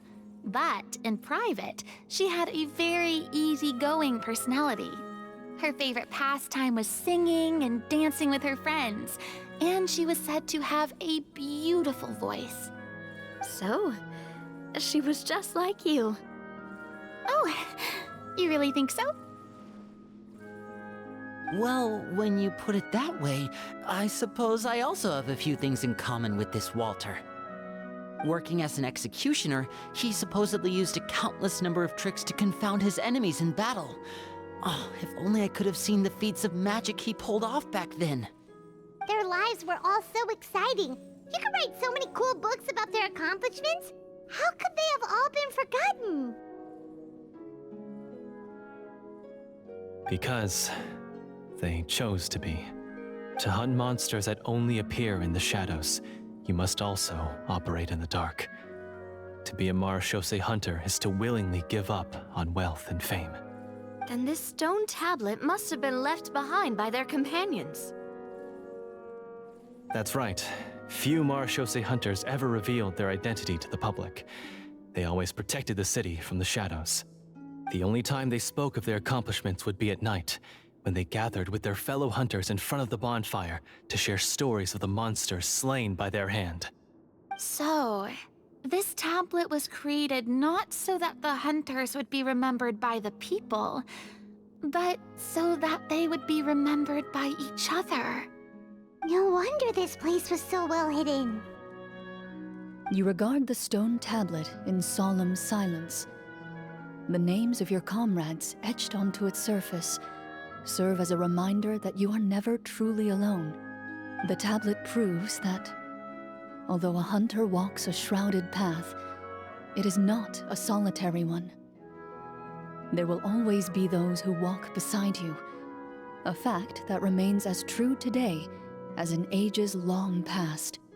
Their legacies shall continue to be passed down from generation to generation, as everlasting as the stone onto which their names are carved. Father, you once told me that I should seek out the treasure if I ever became lost. So this is what you wanted me to find.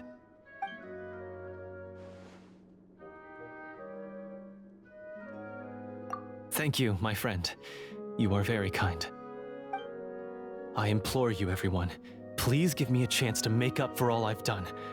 Allow me to fight alongside you and defeat the evil sorcerer that threatens the peace and prosperity of everyone in this kingdom. Well, I say we let you join. Sounds good to me too. Everyone makes mistakes. What matters is what you do to make up for them. I have no objections, but Mr. Florian, do you even know how to defeat the evil sorcerer?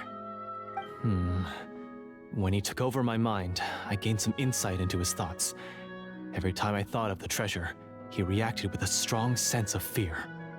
Huh? He's afraid of the treasure? But there's nothing here except some broken weapons and the stone tablet. What if the secret's hidden inside these weapons? GM, permission to investigate.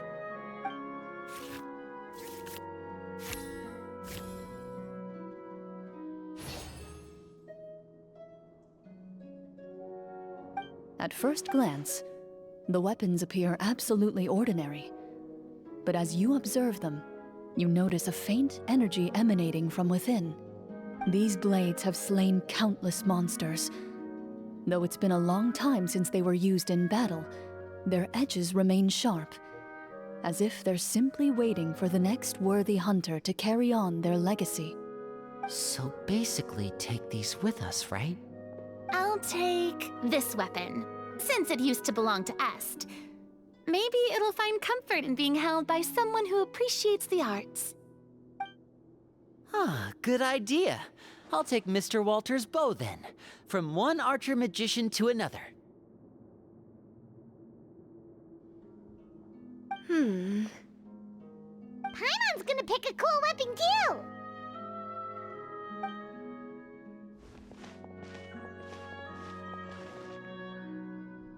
As you grip your weapons, you can almost feel the will of past hunters coursing through your being. It's a feeling of courage, determination, a silent vow passed down from generation to generation that says, eradicate the monsters, no matter the cost.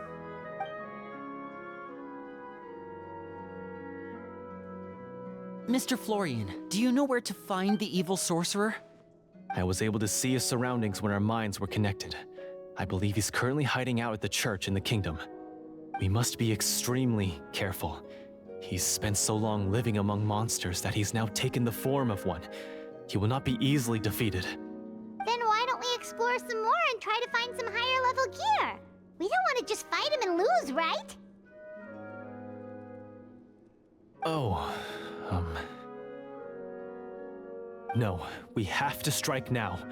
He was greatly weakened when I managed to break out of his control. If we let him rest, he might have time to escape. I agree with Mr. Florian. We've got to act while we have the advantage. Don't forget, the people of the capital are counting on us.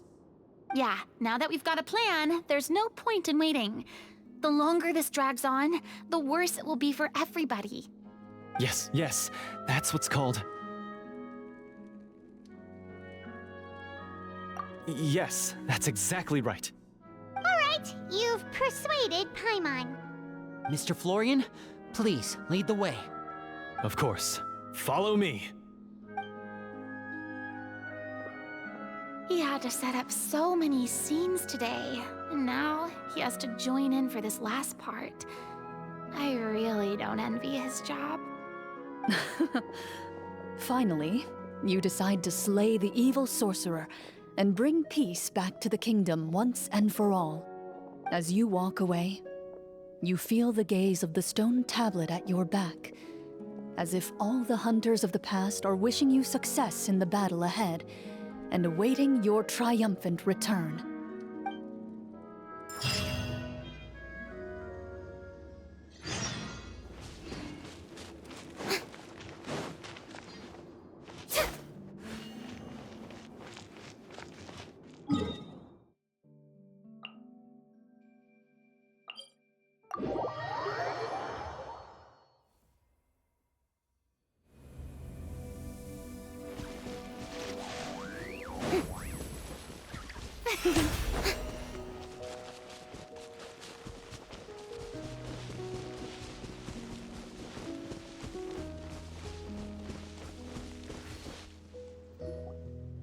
Finally, you arrive at the church Florian described.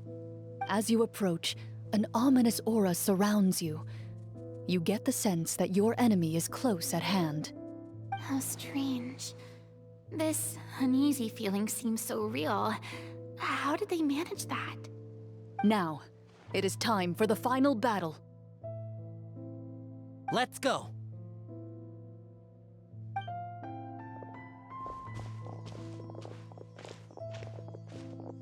Florian, wait. What's wrong? I think you should wait outside. You've already been corrupted by the Devorator once. It could easily re-enter your mind and take control of your body. I don't think it's a good idea for you to be this close. If it corrupts you again, it's possible you might take on a new form entirely. That's exactly why I have to go. Why I should be at the very front. You mean... Yes. I intend to lure it into my body. That's too risky. If things get out of hand, I might have to kill you. Do you understand how dangerous this is? I understand, but if I do this, you'll have a clear and visible target. The Devorator will have a hard time passing up a chance to enter a body it knows how to control. You won't have to worry about any of your friends being taken over. You're not like me, Miss Clorinde. You're a just and powerful Marechaussee hunter. The monster broke free due to my error. It's only right that I shoulder the responsibility for its destruction. This is something that I have to do. Consider it a duel to restore my honor. My only request is that you give it your all.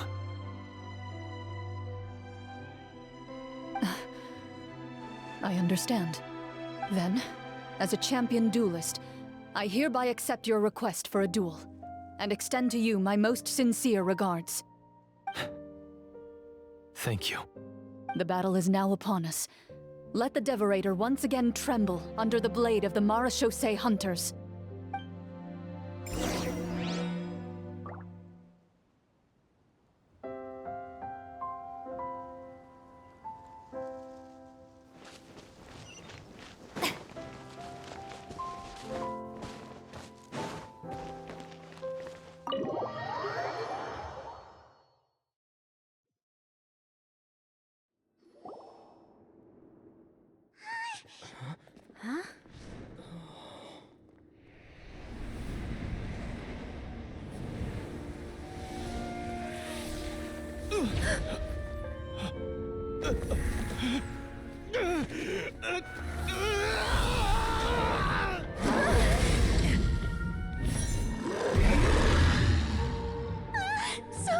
So lifelike.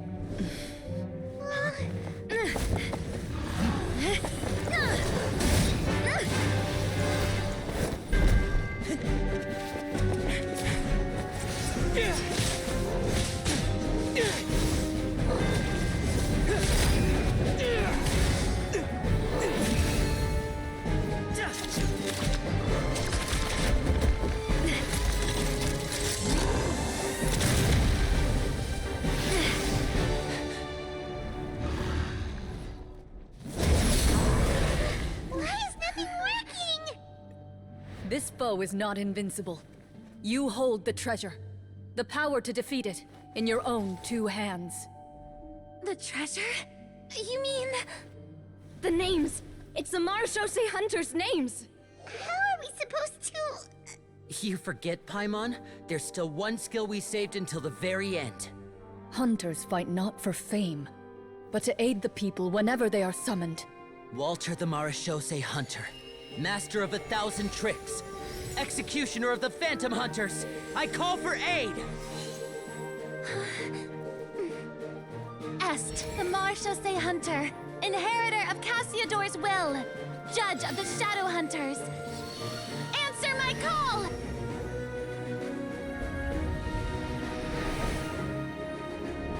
Petronia, protector of justice and order. The hunter I respect the most. Thank you for saving my friend, the best one I'll ever know. Please, lend us your strength!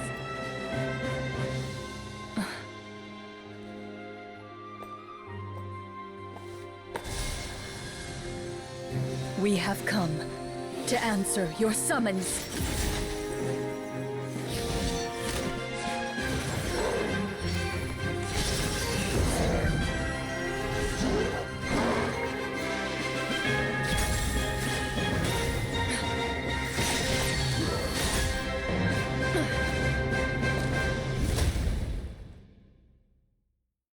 And so, the monsters were eradicated, and the sorcerer was defeated. Peace soon returned to the capital. Those in the court, manipulated by the sorcerer, also recognized the errors of their ways. Some remembered the names of the heroes who saved their kingdom, but others simply continued their lives none the wiser. Such is the story of the Marechaussee Hunters. They pursue the phantoms in the darkness and exterminate all who pose a threat.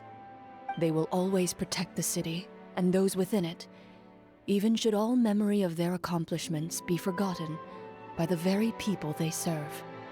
I am assuming we've finally reached the end of the script. Yes, you've reached one of the better endings. It's a pretty solid story overall. I thought it was just an ordinary adventure at first, but the further we got into it, the more impressed I became with the production and the plot. That final battle especially! All the effects were super realistic. Oh, right. Yeah. Totally. Huh. Ah, that's a really good point. I never expected the weapons we picked up from that vault would have that kind of effect. Yeah, mine nearly scared the daylights out of me when it started glowing. I took a good look at it after we got out, but I don't think it ever lit up again. Oh, we should probably give these props back, right? I'll just leave mine here. Did you have a good time? Of course. Let me know if another script like this comes around. Sure, no problem. Then I'll head back for now. I think I need some time to fully digest everything that just happened. Once Mr. Florian is awake, please pass on my regards to him. He must be extremely exhausted to have passed out cold like that. You're right. He's had a lot to deal with. Well, see you all some other time. Toodaloo!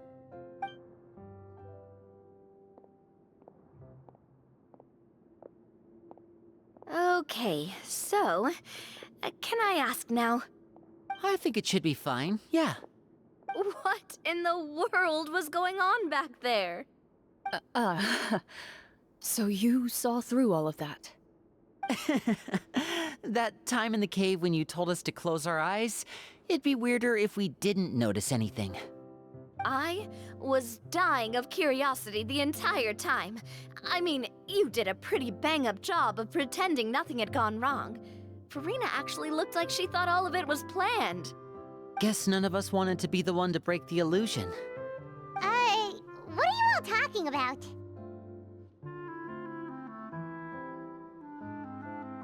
Oh, wait. Don't tell me Paimon never... Oh, this is all my fault. It's not too late to cover your ears. Here, Paimon, I'll do it for you. Bit late for that, don't you think? You're saying everything that happened back there wasn't actually part of the script? It's probably more accurate to say this was never a real scripted story to begin with. What? So loud. My head.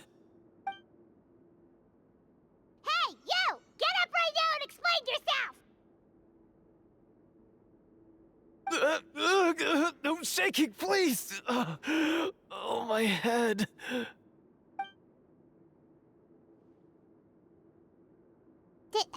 Did Paimon just hear that right? You guys made up that whole last part on the spot? It's not nice to lie to people, but Paimon's gotta admit, that was a really good story, Florian. Oh, and nice improvisation, Clorinde! Yeah, it was like watching a magician improvise a spectacular magic trick after forgetting an important prop. If Paimon knew something was wrong with that vault, she would have floated straight in the opposite direction. Everything was under control. As if you've ever described a situation as being out of control. I'm pretty sure any situation you consider to be easy to handle would scare a reasonable person half to death. Guess I'm just used to it. You must run into a lot of unexpected situations then. That explains why you're so good at coming up with things on the spot. As for you, Florian... I know there's no excuse for what I did. I'll turn myself into the guards at once, confess my crimes, and accept any punishment that comes my way. I would say you've already suffered more than enough. What? You may have been blinded by fame and fortune in the beginning, but your actions during the final battle had proven you to be a true Marechaussee hunter. You'll be far more used to the city above ground than below. Your job as a hunter is more important. But... Of course, you'll still need to take the keys and pay a personal visit to the 2 hunters you wronged. Prepare to accept any terms they give you as well. Yes, of course. As far as I'm concerned, though, your showing in the duel was enough to prove your honor. Then I'll do exactly as you said. I'll go return those 2 keys right now. Thank you so much, everyone. I'll do my best to prove myself worthy of the second chance you've given me. I swear this on my name and honor as a Marashose hunter. Until we meet again, everyone.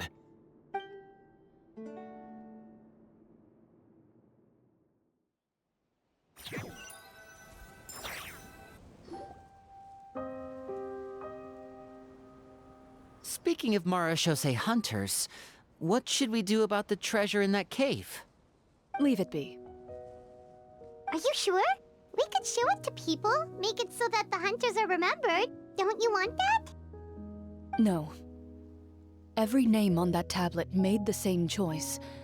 All hunters know what the path entails. I am no exception. My identity as a Marashose hunter is not something I need people to remember. I wish only to be recognized as a champion duelist. Nothing more. That's certainly very different from the path of a magician. Still, I admire your decision. Wait, Paimon just remembered something. If there were no special effects involved, why did our weapons begin to glow during the battle? That's because the Marashose hunters of ages past would often imbue their weapons with special enchantments to suppress the monsters. Whenever a monster was nearby, their weapons would start to glow. Oh, so that's why they had an effect on that guy near the end. I really thought the summons were doing all the work. Well, I'm sure the summons were a part of it too. Oh? How so? This particular devorator probably hailed from the same era as the hunters we saw in the room. The names you recited all belonged to the bravest hunters. Countless monsters fell to their blades. That's likely why the devorator visibly reacted when you said them out loud. So the names held the power all along! Navia, everything you said during your summon. Huh? Oh, I meant what I said. I mean, it was true to my character, so yeah, I'm glad you heard it. Just don't make me repeat myself. It's embarrassing. I really appreciated those words. All right. Don't get all sentimental on me. Anyway, let's not talk about that anymore. I'm going to go on ahead. Don't fall too far behind now. She ran off! I should probably head back as well. This story was truly incredible. I might have to spend the whole night telling my siblings all about it. Goodbye.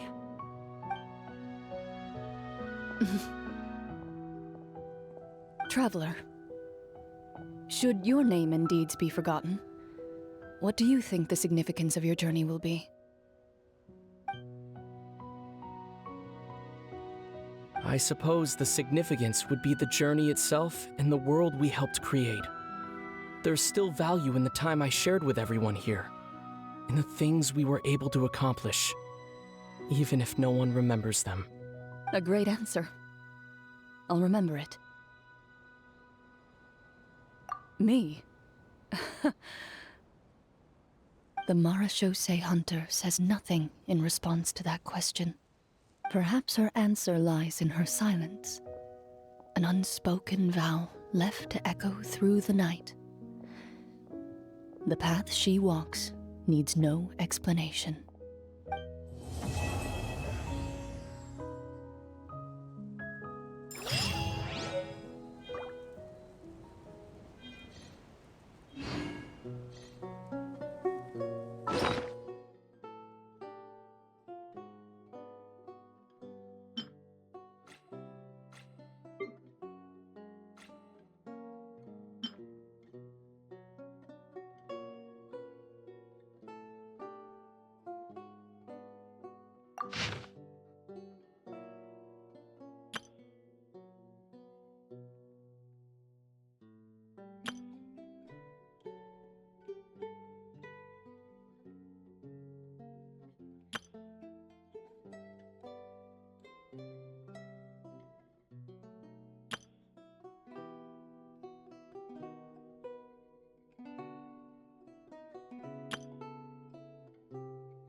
Tea parties are a must for the well-mannered.